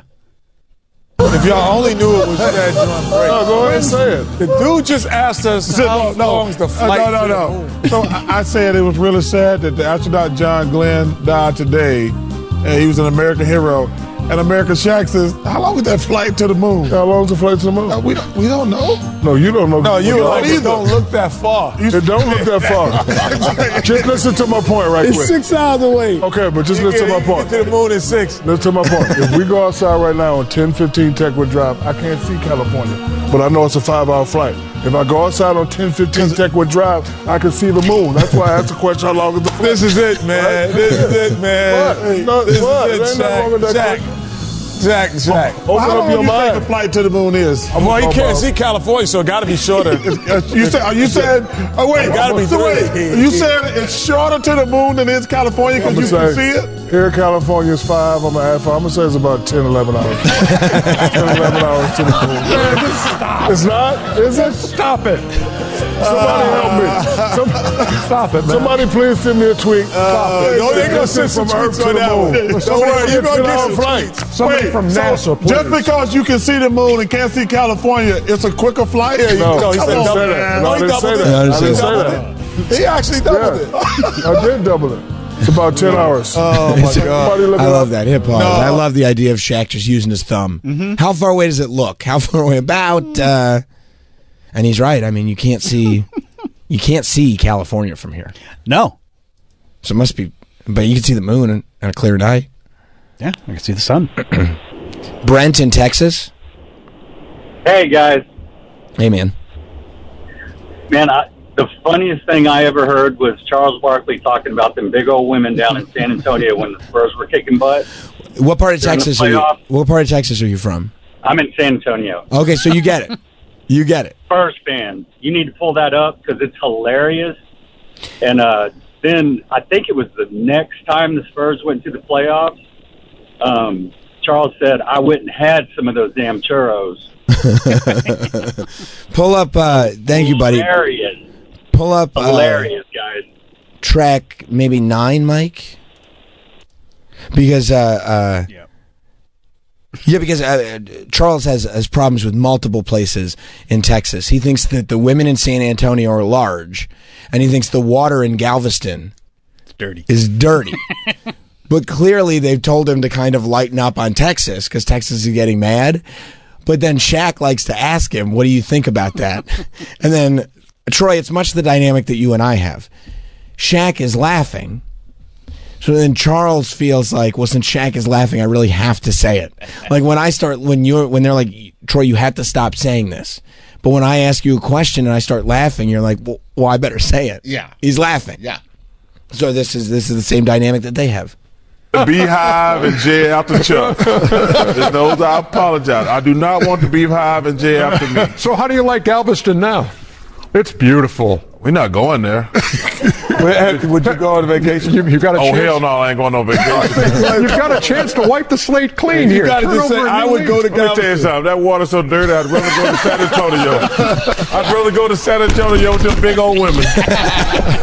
No, I'm not going to Galveston. I want to go to the beach down in the river walk and watch them big old women walking around San Antonio. So you know what? So you know what sets him off. Okay, so you know what? Would you rather go, Chuck? San Antonio. That's what they invented Victoria's Secret, Chuck. Why is it secret? Because them little women down there, they can't get in them cute little underwear. They wear bloomers down in San Antonio. Oh my God. Somehow, Victoria's Secret down there. Somehow we are going to transition from that. Shaq, was his secret, Chuck? He knows. He's heard the joke 1,000 times. Of course, it's his favorite joke, though. Was his secret, Chuck? He's like Anthony Weiner on the Adam Friedland show. He knows all the jokes. Oh. All right, we'll do one more. One more? Because now we're on Chuck. Let's go to what do you think is funnier, fat jokes or hairline jokes? I think hairline jokes are funnier because hairline jokes are like cruel. You know what I mean? Because fat jokes, generally people know they're fat, but hairline jokes, people are usually trying to like do something to cover it up. They're in denial. A little denial, trust me. And like 10 or 14. Yeah, I was thinking, where was the 10? Yeah, 10. I was thinking 10. Yeah, there it is. This is when they had a clip of Derek White, who really did. It was terrible, and thank God he shaved his head. Yeah, and he pulled a Sam. Right, where it's like, I can't keep doing it. Yeah. And he looks great now. And I think that this was probably the moment that he did it, because these analysts, right? These are analysts, NBA analysts. They're former players on the court, so they can give a unique perspective of the players' performances. And Derek White starts talking, and I mean, his hairline is halfway up his head. And it was bad. It was bad. And he tried to grow it long, like poofy almost, to I think kind of make up for it, but it looks like a hat. It looks like a hat on the back of his skull. And Shaq and Sir Charles, where they can't get to their journalistic duties because they're too obsessed with his hairline. I mean, look at him now. He looks great. He looks so much better, dude. So much better. Of having good spacing, letting them do what they do, and 6 points in this one, 11 out of 16 from the floor, 2 out of 5. Listen to them giggle. Yes, sir. Captain Anderson, sir. Is that Derek White or Stephen A? Stephen A catches straight. Stephen A did. Well, Stephen A's got a hairline himself, too. I join you in the head shake. Yes, sir. Damn, Stephen A. He play for the Celtics. He do first take in the morning and play for the Celtics. Guys averaging 25 points a game in the series. 25 a game. And here these guys going like this. I'm talking about Isaac. Yeah. But you know what the crazy part about that is? And he's trying. Yeah, he called me like that. That's the crazy part about it. He's talking about the crazy part about Derek White's game is that could be Malcolm Brogdon next day. That could be what? Malcolm Brogdon doing the same exact thing that he's done. Like, they have two guys that have the same advantage as these two guys. You'll never find a hairline like that. Man. I get what you're saying. Hey, man, y'all act like y'all didn't notice that. I get what you're saying, Kenny. You act like y'all have never seen Derek White ever in your life. I never seen it like that. He looks like that. He's never seen it. He always has a headband on. Oh, Lord. Derek White, you're a great player. Yeah, and you've had a heck of a series so far, and continued good luck to you. Continued good luck. It's late at night. They have nothing else to do, man. They have nothing else to do but watch you get 25 a night. We'll see you. We'll see you and your forehead up in the Western Eastern Conference Finals. We're going to the Eastern Conference Finals, are we? Oh, my God. See that in person. Come on, man. Oh, Lord. Man, the bookends here tonight. Oh, a little out of control. All right, Nobody talk about take a your break. weight. Nobody We'll talk come about back with more in just a minute on Every time he Inside see you, the he's going to laugh NBA. at you, Heavy. Ernie's such a professional. He is. He's a pro. He's a pro in the sense that, like, he's trying to keep the show on track, but he also will never spoil the fun. Because that's the worst. No, he will never spoil it. Won't spoil the He'll fun. just let it happen. You know what? One more clip, because you want the Ernie breakdown, right? Oh, yeah. Track 15, Mike. Yeah. When Ernie, I love this one. When Ernie started laughing, because this one, instead of Shaq and Chuck being the giggly babies, Shaq gets angry. Is this complete for you? Do you understand what's going on here? With it, they all get a take. Yeah. There's a time. I get this because I've been on panels like this before, and there are people who get obsessed with their time.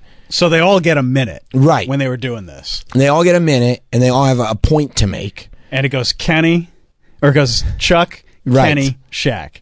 Right, but unfortunately, Chuck can't keep his mouth shut, and Shaq is getting, I mean, literally furious about it. He was mad. And unfortunately for Shaq, Chuck only thinks it's funny when Shaq is mad. He doesn't care at all.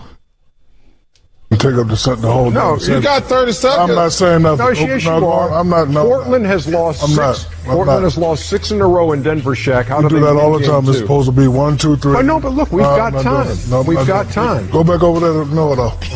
Jeez. Go ahead. You ain't- I agree with the crew I'm dealing with here. Shaq, I understand what you're saying. I'd put Alex. Why would you not let the guy have his Chuck, minute? I would Why put do you have to make a point. Disrespect me again like that. Right. You had to make a point, and then you say the wrong game. And then you, Come on, man. Then you want to put an Atlanta Hawk. That's the greatest center. That might be the greatest center I've ever played a game. I put Atlanta Hawk in the game. We know we're gonna win. What else you want to say? What else you want to say? Talk to Noah. Yeah, we should have put 9 minutes. You're going to take up 8 minutes repeating your damn self. Mr. Sensitive. No, ain't no Mr. Sensitive. Do it again. I'm telling you right now. Don't you want to weigh in on this? No, I don't want to weigh in. No. Don't do it. Don't do it, Shaq. You know it all. I'm telling you. Sensitive? No, I ain't sensitive. I'm going to knock your ass out. So mad. I'm telling you right now. It's furious. Play me if you want to. Supposed to be 1, 2, 3, not 1, 2, back to 1. Dumbass. Do it again, Chuck. Ernie got it. Oh, man. He got Ernie with that one. dude. I'm telling you, it's going to be some fun. Hey, so Chuck. Ernie's dying. Who's a better? Who's a better high school player? Kenny, I ain't in the mood It's supposed to be 1, 2, 3, not 1, 2 back to 1. I'm not saying no joke. Okay. I'm not saying no jokes, man. It's funny. That's him, man. That's all him. It's funny. Say what? Do it again. Kitty, why don't you go ahead and say Do what it you want to again. say? I'm gonna throw this. I think it's fun. I'm gonna throw this metal damn can at your ass. Oh man, see, yo, he's been getting on Shaq all night. That's what it is. No, Kitty, you started messing with him in the back. So funny. I love that. And I also love the idea of somebody on a panel show, like, voicing legitimate frustration. And then the entire panel just starts laughing at him. Like, imagine if Troy came in and was like, you keep interrupting me. Like, this is bullshit. You keep interrupting me. And the whole room starts laughing at you. You get so frustrated. Oh, I love it. I can't wait to see what happens with the new iteration. I think it's great. We're going to take a break. We got so much more to discuss. We'll be back. Stay there. We'll be right back with Sam Roberts Show. Yeah. We're back with Sam Roberts Show. It could be any time of the day right now. I have no idea. Like my body has no frame of reference. I have no idea. It doesn't feel like I feel like I exist, but it doesn't feel like any time of day. Because I go okay. So yesterday, I get home from work. Exhausting. First work. I get home from work, and then I go, okay, you know what I'll do today?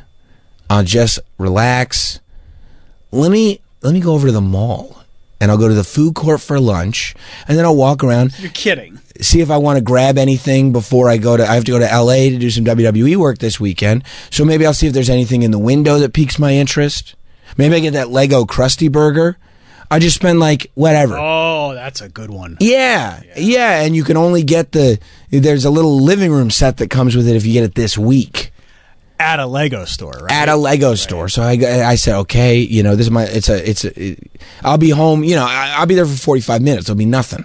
Right? And my wife's in a meeting anyway. The kids are at school. So it's either, you know what I mean? So it's like, okay, all right. I can actually take them just a second. And it's close to home. It's not like I'm driving 2 hours to a mall. It's right there. But you don't want to just like chill? That's my chilling. I liked it. Your chilling is going back in the car. I like being in the car. And going to a mall. I like being at the mall. I'm chilling. Sitting at the food court. I like it. What'd you get at the food court? They got a melt shop. Love a melt shop. You see what I'm saying? So it's like see, you started going, what are you talking about? Shop once. Well, you intruded on a business lunch. Right. But got grilled cheese? No, I decided to go for a wrap. What kind of wrap? A buffalo chicken wrap. And why would you get a wrap at a melt shop? Yeah, you're a fucking melt shop. I thought I was going to get a melt shop, but then I was like, I didn't realize I would love a buffalo chicken wrap right now. You can get a buffalo chicken wrap anywhere. I'm so annoyed. But I was at melt shop. That's where I was. And then there was a picture of it. And I said, that looks good. Okay, I get thrown off by pictures too. You know what I mean? Because it attacks you on a sensory level. And I go, yeah, I'd love a buffalo chicken wrap. And it was good. I was glad. I didn't regret it. I got to say, I understand. If there was a picture. It's a picture. Yeah. You get thrown off. That's how they get you. They do. Yeah. That looks good. And now with those and now that everything's digital. I was the screen I was talking to. I wasn't talking to the waiter. Yeah. Or the waiter, the guy at the counter. The waiter. Melt shop. Well, that's how I view waiters. Yeah, so, you know, I was like, okay, and I'll have time to relax, and then I'll go home, maybe pick up the kids from school, maybe see them however I do it, you know what I mean? It'll be great. Then, I'm at the food court, and I get a text from my wife, and she goes, my car's I'm at my meeting, my car's overheating, and it says I can't drive it.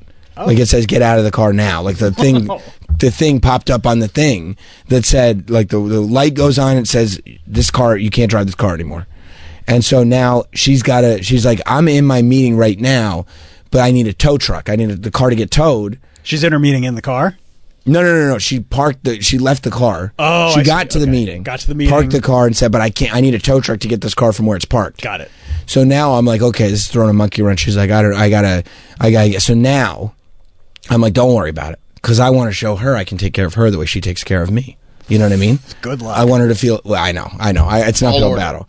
It's an uphill battle. But I want her to feel like she's at least. Years of proof to do that. I know. But I do what I can. So I go, don't even worry about it. You be in your meeting, because that's what she would do for me. And calling mechanics, you're a pro at that. I don't like calling anybody. No, I don't either. It's not even a mechanic. It's AAA. That's what it was. But I'm just saying, he's done that before. Well, I called 911 before. But I called AAA first. I hate calling people, too. I know. I can't, I'll be sitting there, and my wife's like, can you call to order pizza? And no, I can't. Have you put stuff off, for a while because it requires a phone call? I won't do it. I'll go, it's not going to get done. I don't know what, you call, I'll go pick it up. But I can't make the call. I get that. Sometimes, if Nicole's coming over to do Satisfying, we'll text my wife to go, do you want us to pick you up? We're going to get food at the bagel shop. You want food? And she'll text back this order, and I'll go, Nicole, you have to order this. I can't. In person? You can't even order something in person? Not when it's all kinds of stuff. Just read it. Yeah, you just read it. I mean, it's a list. Oh, but hold this, but add that. I go, I can't. She's like, okay, I'll do it. I go, okay, great.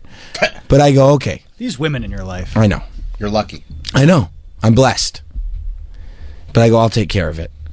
So I called up the place. Now it's like a texting thing. Get the address, get the guy to come, but I get to send the text that says, truck's on the way. You know, you could do all that on their app now. Well, I have USAA, not AAA. Oh, right. Okay. But USAA, it sends you an app thing, okay. So I don't have to. It was great. I didn't have to talk to anybody. But you send the text back saying, "Babe, I got you." But that felt good. The man has taken care of the responsibility. Right. When I was knowing that she was sitting in a meeting, getting a text saying the truck's on the way, you didn't even have to do anything. That's not her usual existence. So she felt good about that. But now it's okay, things are moving, things are getting more complicated. And she goes, well, what are we going to do? I go, here's the plan. Stay in your meeting. Since you don't have a car anymore, that car's going to come, the truck's going to come tow your car away. I'm going to come pick the kids up. If you're still at school, I'll pick you up as well. We'll all go home in my car. And then you get the baby seat out of your car, put the baby seat in my car, because the baby seat's in her car, because it's it has rows and rows and rows. It's like a school bus. And I said, and then we'll put it all in my car. I said, then I have to drive to Stanford. So you come with me to Stanford. I'll drop you off on the way at the dealership because her dealership's on the way. What about the kids? The kids will stay with your dad. At home. Okay.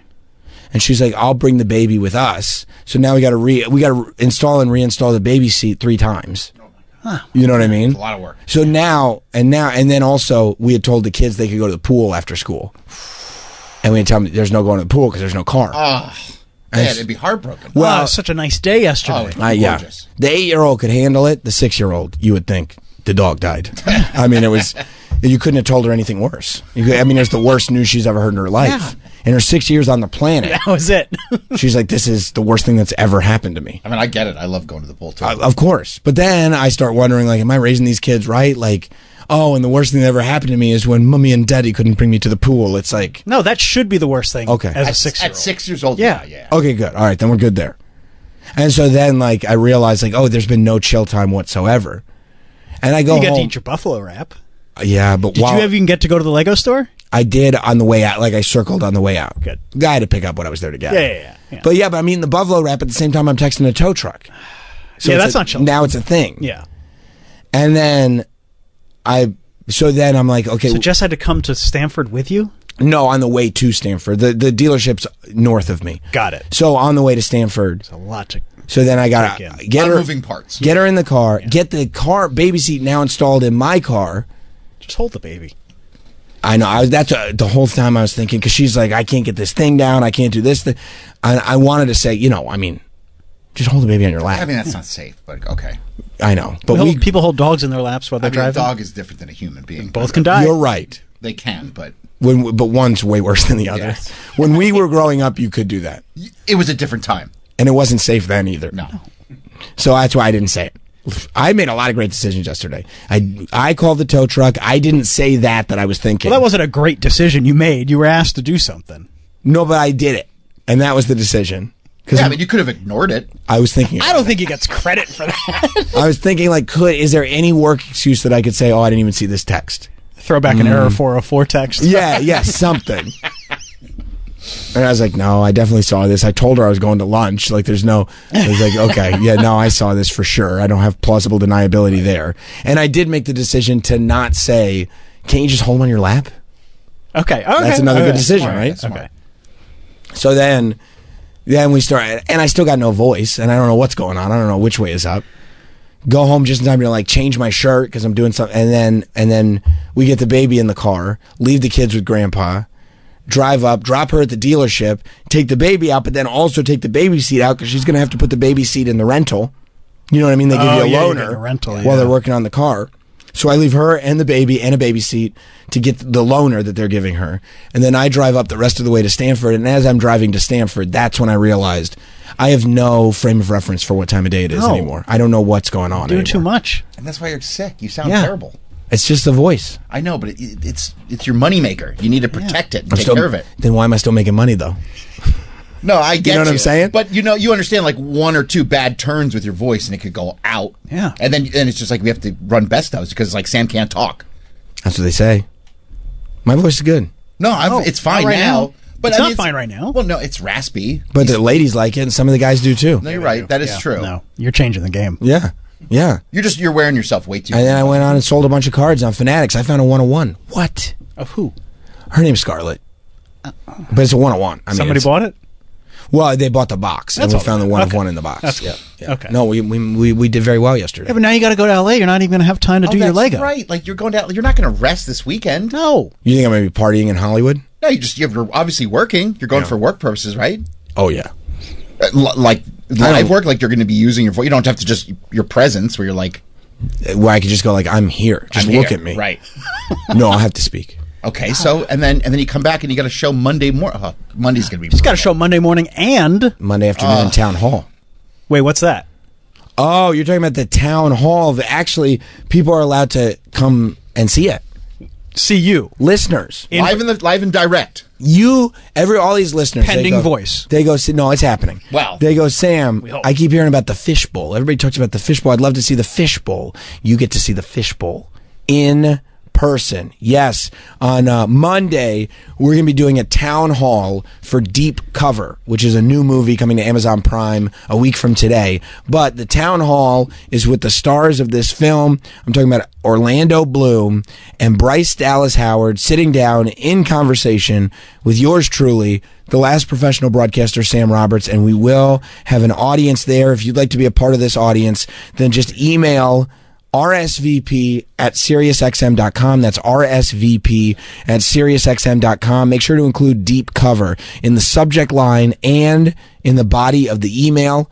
Include your full name, age, city, and phone number. All entry requests must be received no later than 5 p.m. Eastern Time this Sunday, so that you can be here this coming Monday afternoon. Check out our social media pages at Sam Roberts SXM for all the information. Of course, no purchase necessary to enter or win. Must be a resident of the continental U.S. and at least 18 or older to win. Travis. Yeah, buddy. Do you have a backup plan just in case Sam's voice goes out on Monday? You better get some questions ready. Hey, I was thinking Nicole from the mashup. You're the guy, dude. Me? Yeah. No, we're keeping this in-house. You're the guy. You wouldn't like my questions. Okay, well, we'll figure it out right before. We'll throw you in there right before. No, can you write the questions and I'll say them? I don't write any questions. All off the dome. Okay. I'll like Cyrano de Bergerac. You'll have an earpiece in. Devin in Jacksonville. Yeet. Yeet. Oh. Hey, man, listen, I go to concerts and stuff a lot. I blow my voice out a lot. Nice. And I got a little solution for you if I can help you out. Okay. I know you're enjoying the hollering from the ladies and all, but... I am. So, check this out. You take a handful of gummy bears. Nice. You melt them in hot water like you would a tea. Right. And it coats your throat, and it helps your voice recover, like, so much faster than it would just on its own, letting it heal on its own. And it sounds delicious. Yeah, it's kind of got like a Kool-Aid-esque kind of vibe to it. I love Kool-Aid. Yeah, let's see. Melted gummy Purple bears. Pants. Thank you very much, Devin. This is a good tip.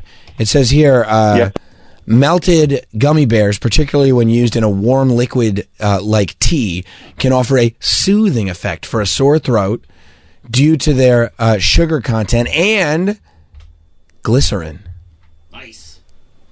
That's Glycerin good. or glycerine? I think it's glycerine. Nice. That's because if you drink this, you're never alone, but you're alone all the time. You should get yourself some throat coat. Throat coat for the throat goat? That's right. That's right. That's what all the singers use. Hell yeah. Jesse and Indy? Yeah, hey, how's it going, guys? Yeah. Hey, do you think regular voice Sam would have been able to take care of the tow truck? Or is this just something that sexy voice Sam can handle? That's a good point. I don't think if I had that rasp and I called up, I'd be like, hey, can you bring the tow truck? They'd be like, why don't you have your dad call? You know what I mean? So I think you're probably right, Jesse. Thank you. You think maybe you called and they're like, wow, I'm feeling strange after that call. I feel kind of I feel funny. Yeah. Like I feel funny and I'm an adult man. I've never felt this way before. Feeling tingly in my genitalias. Yeah, there's a blood rush to my genitalias. And then his coworker was like, why'd you pluralize genitalia? Well, my gonads and my wiener. That's right. It's all feeling weird. My gonads and my wiener. Oh. So we were following the saga of Nathan Fielder, and it turns out that, he was on CNN, and he said the FAA's take on his show was dumb. We're talking about The Rehearsal, and this idea, the premise for the show, was that a lot of plane crashes are contributed to by poor communication in the cockpit. And the poor communication is due to co-pilots not being intimidated to speak up to their pilots. And he's taken upon this issue very, very seriously. He tried to get it in front of the government. He couldn't get it in front of the government. Somehow, some way, the same politician that he tricked into meeting with him. And by the way, when he tricked into meeting with him, his collar was all messed up. But now he's fixed the collar. Yeah, he looks good. He looks much better. He was annoyed, too, by the way. Pissed. Yeah. Pissed. But now it's become this huge show. And so this politician did bring it up. He brought it up in Congress just yesterday, I believe. And appears to have been to ask the very question that Nathan Fielder was trying to get in front of the government. Here's how it went down. Do you see any problems in the relationship in pilots and co-pilots in guiding an airplane safely? Are there any interactions that you find to be difficult, or is that dealt with in training too? So I think we deal with 3 or 4 generations sometimes in a seniority list, and we work through those issues. We're trained very well. We have yearly discussions about that. Cockpit resource management is of the utmost. We have professional aviators out there that the Midway incident is a great teamwork type of example. Where a captain's very focused on landing in a short runway, and the first officer's watching an evolving situation. Frankly, jumped in and saved the day. And so they work well together up there regardless. We have a very standardized procedure so that every person that shows up and flies with me in the right seat has the singular model on what he's thinking is going to take place in the cockpit, how we run checklists, et cetera. So not a lot of problems. Not a lot of problems. It's so funny listening to him because it goes back to the sort of like, if there's something wrong with you, don't get it diagnosed because you'll lose your license. Like any problems that they see could be there, it's just deny. We're not going to address this. We're not going to act like it's anything. We're just going to keep going. So Nathan tweeted this out, and he said, I was going to call this dumb. But former NTSB board member John Goglia, who's that's the guy. That's the expert that he was with, just texted me and told me to reply with this instead. The issue raised in the rehearsal is whether the authority gradient affects co-pilots' willingness to assert themselves at critical junctures, and captains' willingness to hear co-pilots in those moments. Neither the question nor the answer dealt with this well-recognized cockpit issue, nor the NTSB's analysis of the issue, of what was lacking in current training, and its recommendation of role-playing to ameliorate this situation. You like that I nailed that? That's a word, yeah. Yeah. I would have trouble. They're saying we need role-playing. Nathan. Well, yeah, he wants everyone to be Captain All Ears. And John Goglia is saying he wants role-playing as well. And they can't do role-playing because then they will have submitted to a comedy show. Well, I feel like this whole question and answer thing was completely scripted and performative so that they could be like, see, we dealt with it. We did it. Yeah, we did it. Because the guy was annoyed. The politician was annoyed. Yeah. But the committee itself posted like, hey, we asked a question and it's been answered. Nathan Fielder's question has been asked and answered. No, it hasn't. No, that wasn't. I also love just the utter misunderstanding of how the internet works. Like, hey, good news, guys, you can stop asking about this, has never been an effective strategy, like in any situation. But he's right. They didn't bring up what he's talking about. No. Now, I did tell you guys that Nicole had a comment about the rehearsal. Yeah. And you were dying to know. And she saw the whole season. I didn't say that. Okay. Okay. So... New episode of Satisfying today, the podcast that I do with Nicole Ryan from The Morning Mashup. And it's out now on audio. You get on the SiriusXM app or wherever you get podcasts, and it'll be up on YouTube at 11 a.m. Eastern. So right after the show, you can go over to YouTube, or right after the show, you can listen to Satisfying on the app. I swear to you, this is true. I asked Nicole if she had seen the show. Mm-hmm. She said, are you sure I would like it? I said, everybody likes it. Just see it. Like, I think you would like it. And she goes, I don't really like political stuff like that, though. And I go, sure. I go, what do you mean political stuff? And she goes, well, like, it gets into stuff the government should be doing, right? And I said, well, yeah, I guess to an extent. And she goes, and like finding out stuff that the government's not doing. And I go, I mean, it's it's Nathan Fielder. And she's like, the pilot. And I went, I guess yes. I go, technically, yes. Wait till you hear this. I go, well, I guess he's a pilot. And she goes, well, yeah, he's a politician. And I go, what? And she goes, he's a politician. I go, Nathan Fielder. And she goes, yes. She didn't watch the rehearsal because she thought that Nathan Fielder was a politician / pilot that was going undercover and exposing in almost an espionage-like way the inner workings of the government. She had no idea that Nathan Fielder was a comedian and this was a comedy show. Where the hell did she get that from? She said she watched a clip of the trailer. And so she's never seen Nathan For You. She's never seen the first. I go, season Nathan of For You. Rehearsal. And she goes, oh, I've heard you talking about Nathan For You. Is it? I go, she goes, that's the same Nathan. I say this with love and respect. I mean, Nicole's an idiot. We called her husband on the air. Oh, not Matt. And he doesn't need this. Usually when she says something stupid, he goes, oh, no.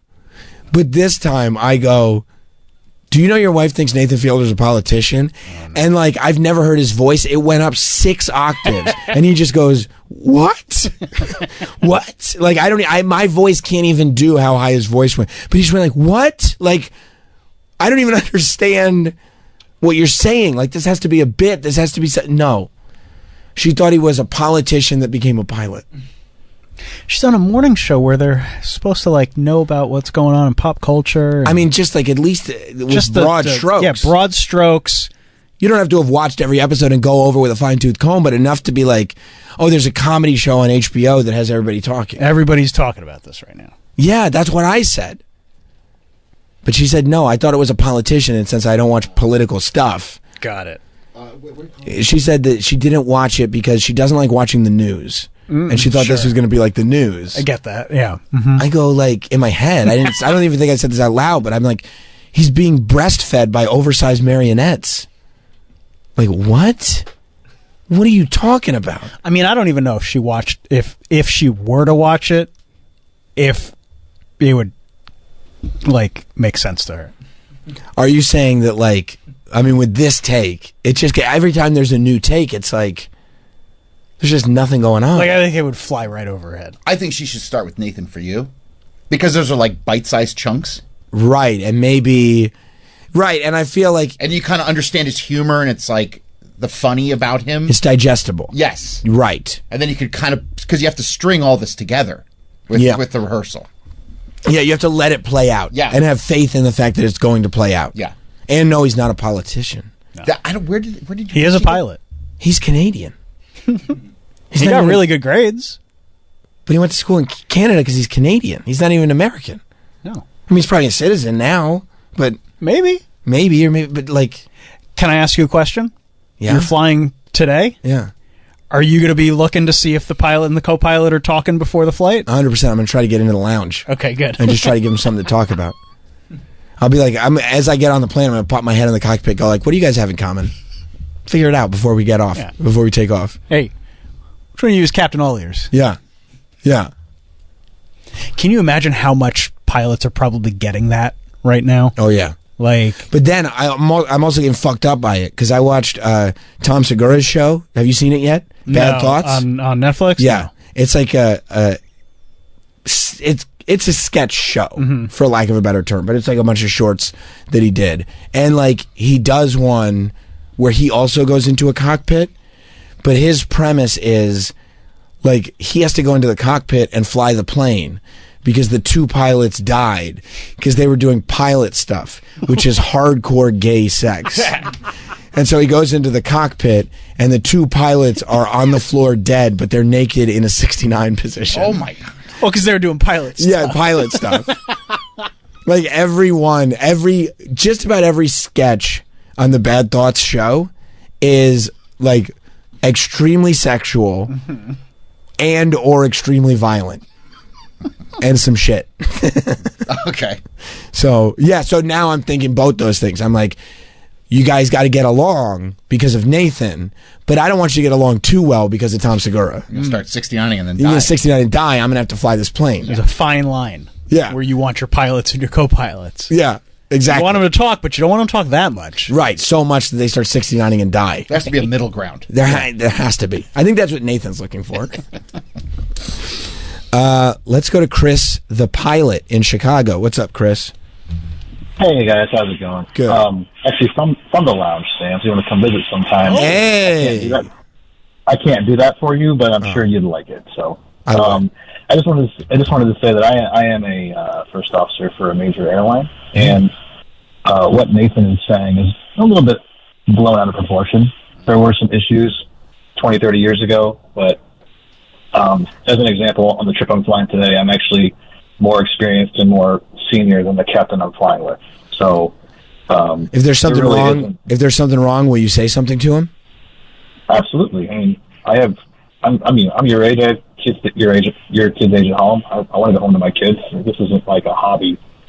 Well, you guys, I don't know if you've seen Bad Thoughts. Do you guys like 69 and stuff like that? Only in the hotels.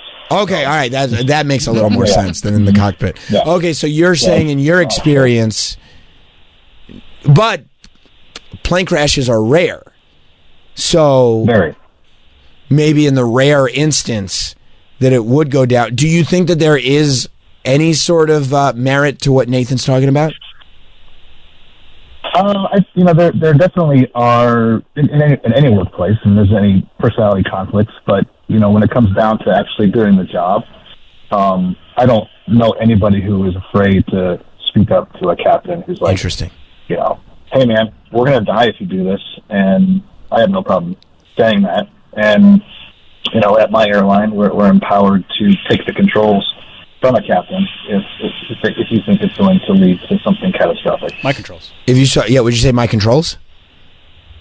Oh yeah. That rules. That rules. I know that from the show. Yeah, that was awesome when he said that. If you saw me get on the plane, would you big me up on my way out? Like after we landed, would you be like, would you big me up and tell me that you listen to the show? Sam, I don't fly out of New York much, but I'm always looking whenever I do, and I know you're traveling. I always look to see if Sam Roberts is on the show. That's sick, because one time an airplane pilot recognized me as I was getting off the plane, and it was the coolest thing in the world. That's awesome. Yeah, man. I even invite you up to the front to sit and take a few pictures. So. I would love to. And do you guys still have the wings, the little pin? Those are for kids. Yeah. If you get to go in the cockpit, you get the wings, right? You get the model plane. Oh, yeah. Do you have a? Well, you're thinking from the film Airplane. Let me ask you: have you ever been to a Turkish prison? Right. And you know what? Though honestly, like if you even ask the guys to say hi, I think most airlines have trading cards now. Oh shit! Kind of like the baseball cards. So if you want to, ask the flight attendant if you can talk to the pilots. We're always happy to have you up front to say hi, give you a trading card, and take a few pictures. I loved it. Maybe 69 a little. Stop. I saw it on the show. Yeah. I saw on the show. Oh, thank you, Chris. Thank you for the insight, my friend. Hey, man. All right. Talk to you later. Come up to the cockpit. You're like, Sam, you ever seen a grown man naked? Now you're just doing lines. It's the greatest movie of all time. Isn't it amazing that they got away with that in the movie? It's a different time. It was a different time. Beginning of the 80s. By the way, speaking of trading cards, I got my Pope card. I saw. I did get my Pope card. I'm excited about it. It was not a variant of any kind. I just got the one, which I was kind of bummed out about. On one end, I feel like there is a version where in the future, people are like, I should have got that Pope card. I wish I had. Well, also, they sold like 113,000 of them, so I don't think that will ever let me check eBay right now. Well, I did. I was looking at how much the other ones are going for. Mm-hmm. Wait till you hear this, right? Oh, really? So one of the white smoke variants, the highest price that I've seen, the Pope card, Topps did Pope trading cards. They said Topps does a Topps Now thing where when something even remotely big happens in sports, Topps puts out a trading card instantly of it. And you order just that card and you have 3 days to order it and that's it. And then they mail it to you and you get it 3 weeks later. And there are variants of every card.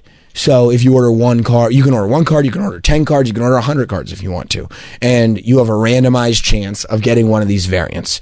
And obviously, it's like if a variant is 1 of 100 and 300 people order the card, you're more likely to get that variant. But if, like in the Pope's case, 113,000 people order Pope cards or 113,000 Pope cards are ordered, it's less likely that you get the variant. So the one that I really wanted was the white smoke variant, just because I thought it was Pope exclusive. They do colors, like color variants, which they do across all their series, where the colors are numbered. The colors are always associated with a certain number of cards. So like a red frame of a card is an out of 10. And that's for wrestling, that's for baseball, that's for all of it. For Pope as well. Okay. But the white smoke variant was out of 267. and I really wanted that white smoke variant. I unfortunately did not get that. I got the standard one. I saw the highest price I saw a white smoke variant go for $900 for the white smoke variant. And look how cool it is, man. One sold today for $525. Okay. So maybe that's but where it's going for more than the rarer cards. Like, people want, because that's so associated that's out of with 267. A gold foil, which is out of 50 sold for $469. You know? Wow. But still, $469 is really expensive. I saw another gold sold for $1,000. Jesus Christ. Wait till you hear this. Wait till you hear this.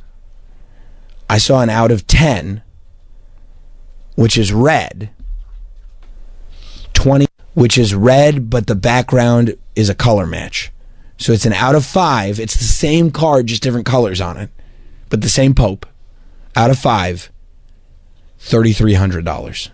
Yep. Jeez. So it's, and that's on bids too. That's 62 bids. I'm looking at it right now. On the sold ones? Yeah. Yeah. Is it the same picture? It's just the same picture. They just varied the background. 100%. There's no. It's a good question. Sometimes they do what's called an image variation, and it's like, this is the card, but you don't. It's not numbered. You don't know. Like, it could be. It's very rare though that a different picture shows up on the card, and you go, "Holy shit! I got an image variation." But there is no image variation for the Pope. It's just this picture, and it's either the standard, or it's the white smoke variant, or it's different colors like behind him and around him. And it's going for, like, the card that I have, which is just the standard card. It's probably $5. Yeah. You know what I mean? It's probably $5. The same exact card, but with the red frame around it, $2,700. Damn. Wild, huh? It is. But that's the chase. That's the game. And you wonder if you gotta get your Pope out of 5. You wonder if at what, because, and this is like, we haven't been in this territory before. Pope trading cards? Right. Yeah, no, that's new. Right. So, like, we don't know. Like, if you had a Pope, what was the Pope that everybody liked? John Paul? Yeah, Pope John Paul. That's the Pope. Yeah. As far as I'm concerned. Like, if you had a Pope John Paul card. He's still your guy. That's your dude. Yeah, I mean, that's the guy well, that I like think this guy of. now. You like this guy. Chicago. Well, yeah, he's American. We love this guy. And we know what the Midwest is. We won. Young and Restless. That's right. But yeah, like, to me, that's the guy. Like, Pope John Paul is... Because we were kids. That was the we were kids. He was around forever. Yeah. You know, these other guys, they haven't been around, like, forever. But if you had a Pope John Paul out of 5, has the value gone up over time? Or has it not? I would imagine when this guy dies, this will go through the roof. You would think, right? Maybe. That's the gamble. We don't know. Because that's what also happens, too. These prices go up so high. Like, it's like you would think the value would go up. But if the value of an out of 5 hits $3,300, is this going to be a card that gets up to $5,000, $10,000, $15,000, $20,000? No, because you also have to factor in how new and hot it is right now. That's and right. You know that in any sort of collectible thing. You know, like the second sneakers sell out, right? That's the highest they're going to be for a while. Then they might get a little higher, right? But then they'll dip. 6 months to a year from now, it'll be a great time to buy. Mm-hmm. Because it'll be his when the card comes out, if he does something big in the news, the Pope, right, scandal, yeah, or if he dies, then those periods of time the card will go up. Yeah, maybe depends on how successful he is, how much people like him. I mean, I don't think a Pope Benedict card is going to go for as much as this guy. No, I don't think so either. Leo? Yeah. I mean, like, I got a 1 of 5 Harvey Weinstein that I cannot move to save my life. You'll be sitting on that for a long time. Oh my God! And what an investment I made in it too. I bought it right after Pulp Fiction. Oh, and I mean, I fucked up. How many times do you think he's popped down to that Vatican McDonald's? Oh, I mean, how many weeks has he been Pope? 4 or 5. Okay, so I'm thinking at least 20. At least 20, and plus he's probably got. They're like, we have a whole kitchen here. Yeah, but they got to give him a McDonald's Gold card, right? Yeah, he's like, no, I'm good. If you're the Pope and there's a Vatican McDonald's right across the street, you should get free. And you should get stuff ahead of time. So, like, they're announcing the snack wraps. You should get it like a week ahead of time. Just to sample it. Yeah. Just to make sure God approves. Yeah, right. Yeah. Right. Although, if you're the Pope, what happens if the Pope goes, you know what? I want to try the Popeye snack wrap instead. Well, you're the Pope. You can do whatever you want. They're competing. Yeah. I know. Popeye's putting out a snack wrap themselves. And I've got to tell you, real fast, the Popeye's tender. Here's my issue. The Popeyes tender is a better tender than what McDonald's has. I agree. But they're putting weird stuff in their snack wraps. Like what? Pickles. Oh, so yeah, I fuck with pickles. Yeah, I'm so fine with A lot of people would. I'm not. You just pick up and say no pickles. Yeah, pickles and chicken. Just goes Delicious. together like, you know, Beans and rice. Yeah. No, I hear you, but I just on a sandwich, yes. On a wrap, it's Same tough thing. for me. It's tough for me. A little sauce. Yeah, they put some sauce in there. No, that sounds delicious. Yeah, like if you could put. I mean, the standard chicken sandwich has pickles. Yes. But it's a wrap. Yeah, okay. Yeah, all right. You're so weird with your variants of the vehicle that it comes in. Yeah. Oh, now that it's in a It is a tortilla, vehicle. it's got to be. Yeah, like vehicle. Great word. Yeah. It's just like yesterday. I literally was talking to my chef fiance about this, and her mind was blown. Go ahead. It's like we just can't. We're just analyzing this. Like, okay, so you have a bacon, egg, and cheese. Right. You get it on a roll. Right. You like it with ketchup. Yeah. If you get a bacon, egg, and cheese on a bagel, Right. you don't want ketchup because it could come out the hole. I didn't say hole. Orifice. It's an orifice. Orifices. And it's just like, and it was like, we just analyzed it from every. Why? Like, You don't mind it coming out of the orifices? I don't. No. I do. And it's like, well, then just apply as much as you want. I don't apply it. That's weird in itself. Why? I'm being served. I need people to do. He's better at it than me. But it's Better at putting ketchup on a bagel. 100%. But it's your bagel. You can eat it the way you want it. I don't want ketchup on it because it might come out the orifices. It's weird that you can't modify. That's weird in itself. No, because I don't want. If your fiance makes me something, I want to have it the way she made it. She's the pro. You know? I mean, if I have to take something off, I will, but I don't want to. I'd rather, because they make it in such a way. But why don't you just go bacon, egg, and cheese on a bagel, light ketchup, but Yeah. light on the ketchup? Easy on the ketchup. Now we're already. It's too. I want. It's not too much. It's adding an extra word to your order. Yeah. Bacon, egg, and cheese on a bagel. It's also easy ketchup. It's also subjective. What do you mean it's subjective? The ketchup still might come out of the orifice. Okay, so if a little dribbles out of the orifice, what does it matter? That's what she said. I was like, I know you're trying to get pregnant. And now you're worried about the. By the way, we know that Troy is fine with a little dribble out of the orifice. Always. Troy it's totally normal. Troy lives with dribble coming out of the orifice. More than one orifice, too. Yeah. Oh, yeah. Yeah. You know what Very happens when you have a little coming out of the orifice? What? Bacon strip. Yeah. Got to wash those sheets. Yeah. Or not. Or you just flip them over. Well, you wait a couple days till laundry day. Sure. Laundry day. Doesn't affect the calendar, does it? I got my routine. Can't break routine. No, you don't want to break routine. I'm with Troy on that though. I get it. You're when it comes to your sandwich, your food vehicles. Yeah. You get very weird. You're like, oh, pickle's fine on a sandwich, not on a wrap. Not on a wrap. That doesn't, there's just no logic to it. No. And I get it. It's your eating habits. It's fine. Well, because it's a sandwich is more bready, it'll balance out the pickle. But a wrap doesn't have enough bread to balance out the pickle. Well, the pickle's just there to complement the chicken. And it's also longer. The pickle? A wrap. So there's more. You spread out the pickle. You can't spread a pickle. Well, It's what, like use two If pickles? you use a chicken strip, you can put a pickle here and a pickle there. Yeah, it's two. It's. You could. I don't know if they'll do that. Well, that's how they'd probably do it. They wouldn't just clump up a bunch of pickles in the middle of a wrap. No, you're right. Fast food workers are known. That is true. He's got you there. to care for people. Yeah. In a When I used to proper work at Burger King, those Whoppers, you just pickles wherever. I know. Right. Sometimes you open up like a it's the sandwich worst. just all over the place. Yeah. Yeah, and they're like, You here. gotta put it back together. So, like, if it comes like that and it's all over the place, you just eat it the way that they give it. You don't try to I try to alter my bite rhythm. It's so strange. He's such an asshole. You know what I mean? If I kind of hit it diagonal and take a big bite over here, now we've got the proper. Well, why don't amount you of- undo it, put everything back together the Where am way? I? Where am I at work? But it's just, it's, Have you scoped out whether there's a Popeyes in L.A. where you're staying? No. Have you scoped out anything around No. there? I mean, I'm traveling. Do you think I've put any thought into it whatsoever? Well, I mean, No. sometimes if I'm like, hey, I know I'm staying here, what's around here? You get excited for food. I like food, You but like to see what's what. I don't put any thought I into bet these you trips. land, he checks in, and then he'll figure out it. I mean, I sometimes, especially I get that sometimes. especially if somebody else is taking care of everything.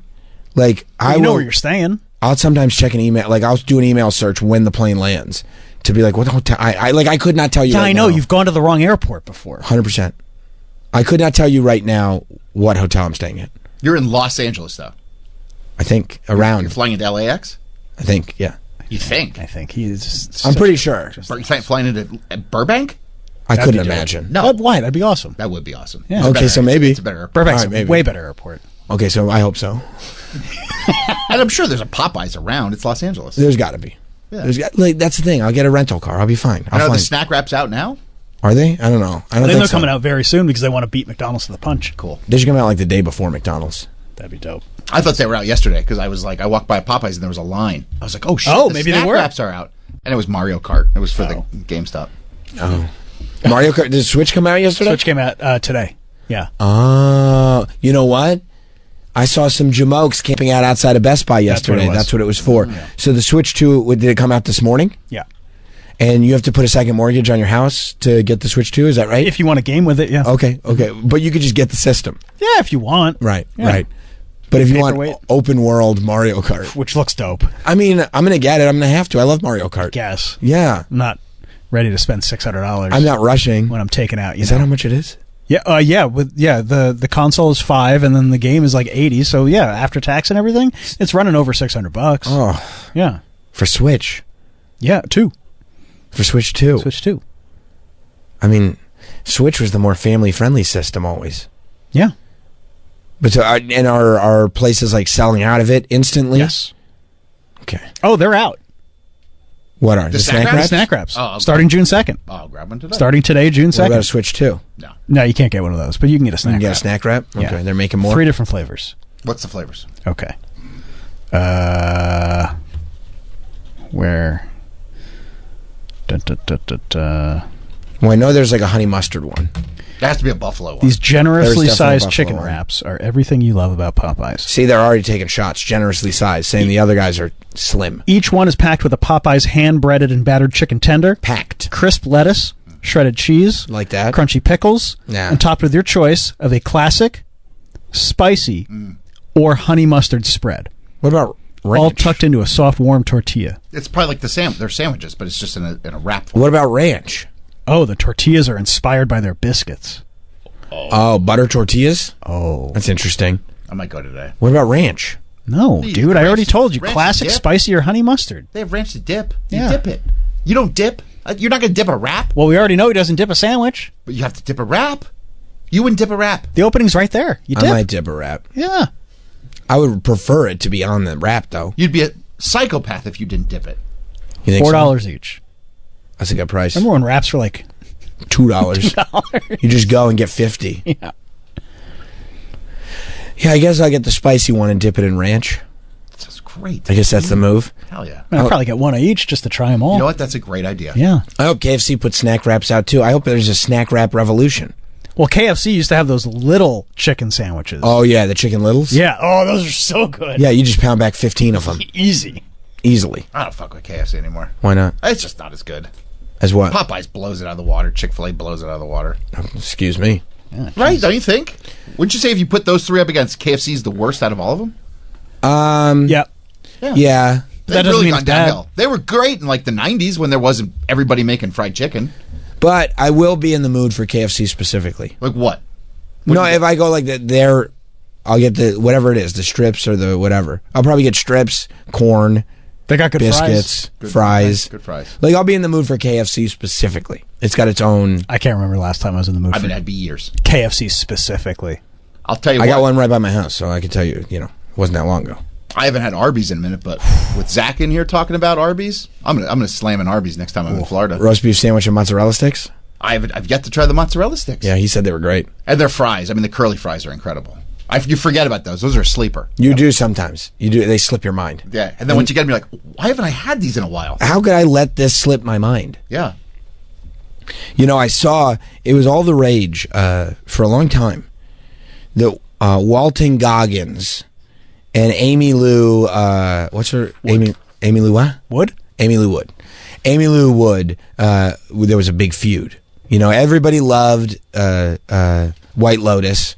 The two of them together, and while White Lotus was filming, and when it first came out, they were posting pictures of each other together. They were posting pictures on set. And then all of a sudden, people that were in the cast started making references to it being like high school. People in the cast were making reference to the fact that some people were friends, some people were very much not friends. And then people noticed that Walton Goggins unfollowed Amy Lou Wood. Big deal. And this feud had developed. Like, it was a big deal. Big deal. They weren't seen together. Amy Lou Wood didn't follow Walton Goggins. There were people putting, it was the cyber sleuths were back at it. They weren't together at the Met Gala, even though they were both there. They weren't on the carpet at the same time. Walton Goggins was doing interviews where people were like, hey, what's with everybody talking about you and Amy Lou Wood? And he was like, I'm not going to talk about that bullshit. He was like, don't even bring it up. There's nothing to talk about. And then the guy brought it up again, and he goes, are you fucking kidding me bringing it up again? When you just read the quote, it felt like Walton Goggins turned into a Tim Robinson character. Mm-hmm. What the fuck? I told you not to bring it up.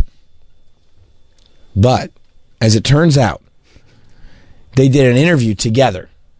And you can tell that there was nothing wrong. Mm-hmm. Because in the interview, they said they had a 30-second embrace to start the interview, which is totally normal. That's actually how we start the show. All of us get together. And the new intern is kind of weirded out by it because it's his first week, but it's like, this is what the show does. This is what the show does. Yeah. 30-second embrace. And then Travis and I hold hands for most of the show. And then there's a lot of compliments. And a lot of that's right. It's like, Troy, you look so good. Oh my God. Like, you're the best man that I've ever had in my life. Like stuff that it's like, this feels too personal to just be a work thing. Like, it's weird what you're doing. Because that's what they said. They said that they did an interview together for whatever it was, the Hollywood Reporter, or I don't know who it was, Variety. I think it was Variety. One of the trades. And he said that they had a 30-second embrace to start the interview. Somebody counted. Yeah, they did. They had a stopwatch on. And then they were holding hands and touching each other the whole interview, and were paying each other in extreme compliments. Like, oh my God, you're just the greatest. I love you so much. You're the and it was like to the point that it was like strange. And so they asked about this, and first Walton Goggins says, I don't know why everybody's making such a big deal about Instagram anyway.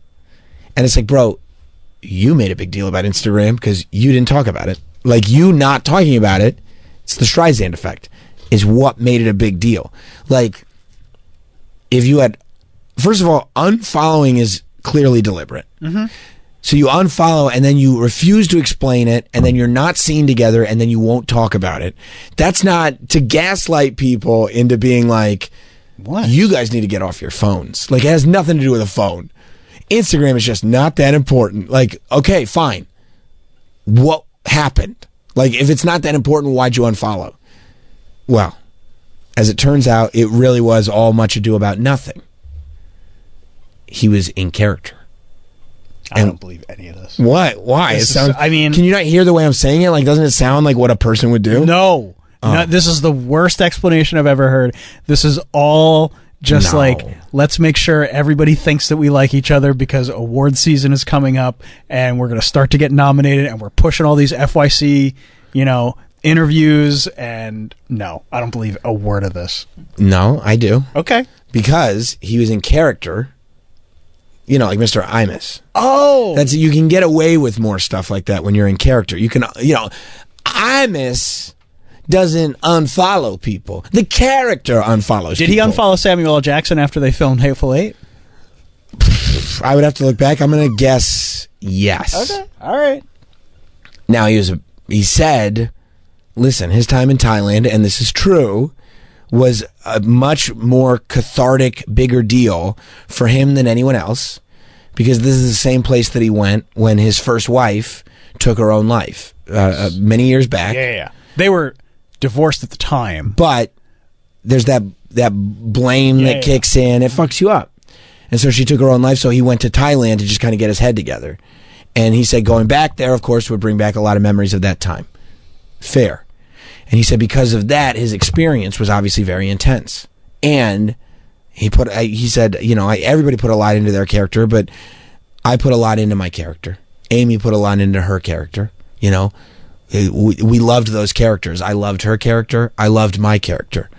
But when the show was over, it was time to say goodbye to the character. And it was really difficult to say goodbye to the character. So part of my process was I had to unfollow the actress who played the character's girlfriend. Because if I still had the character in me, then the character would see his girlfriend on Instagram.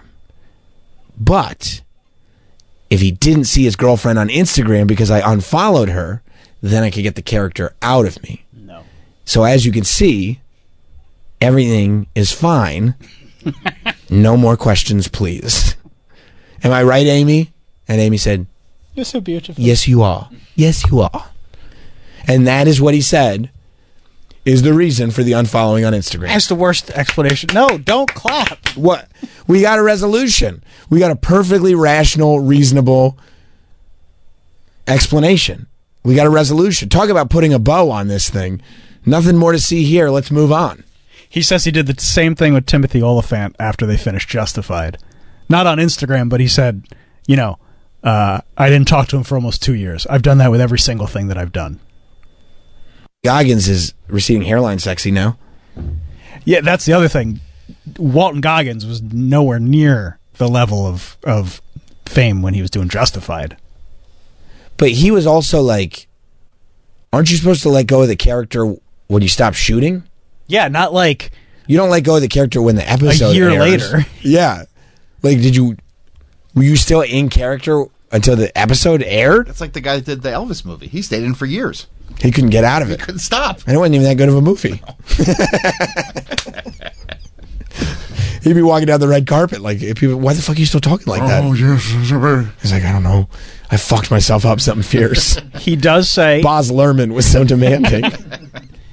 He says if he had been following Timothy Olyphant, like if Instagram was a thing, right, or Michael Chiklis, because they were both in The Shield together, right, he would have unfollowed them too. So there you go. That's the evidence right there. Any of this. What are you talking about? That's the evidence you need. He would have. He wasn't, because it wasn't a thing then. And as you know, Walton Goggins has done nothing since The Shield and Justified. And then you know what they did right after? What?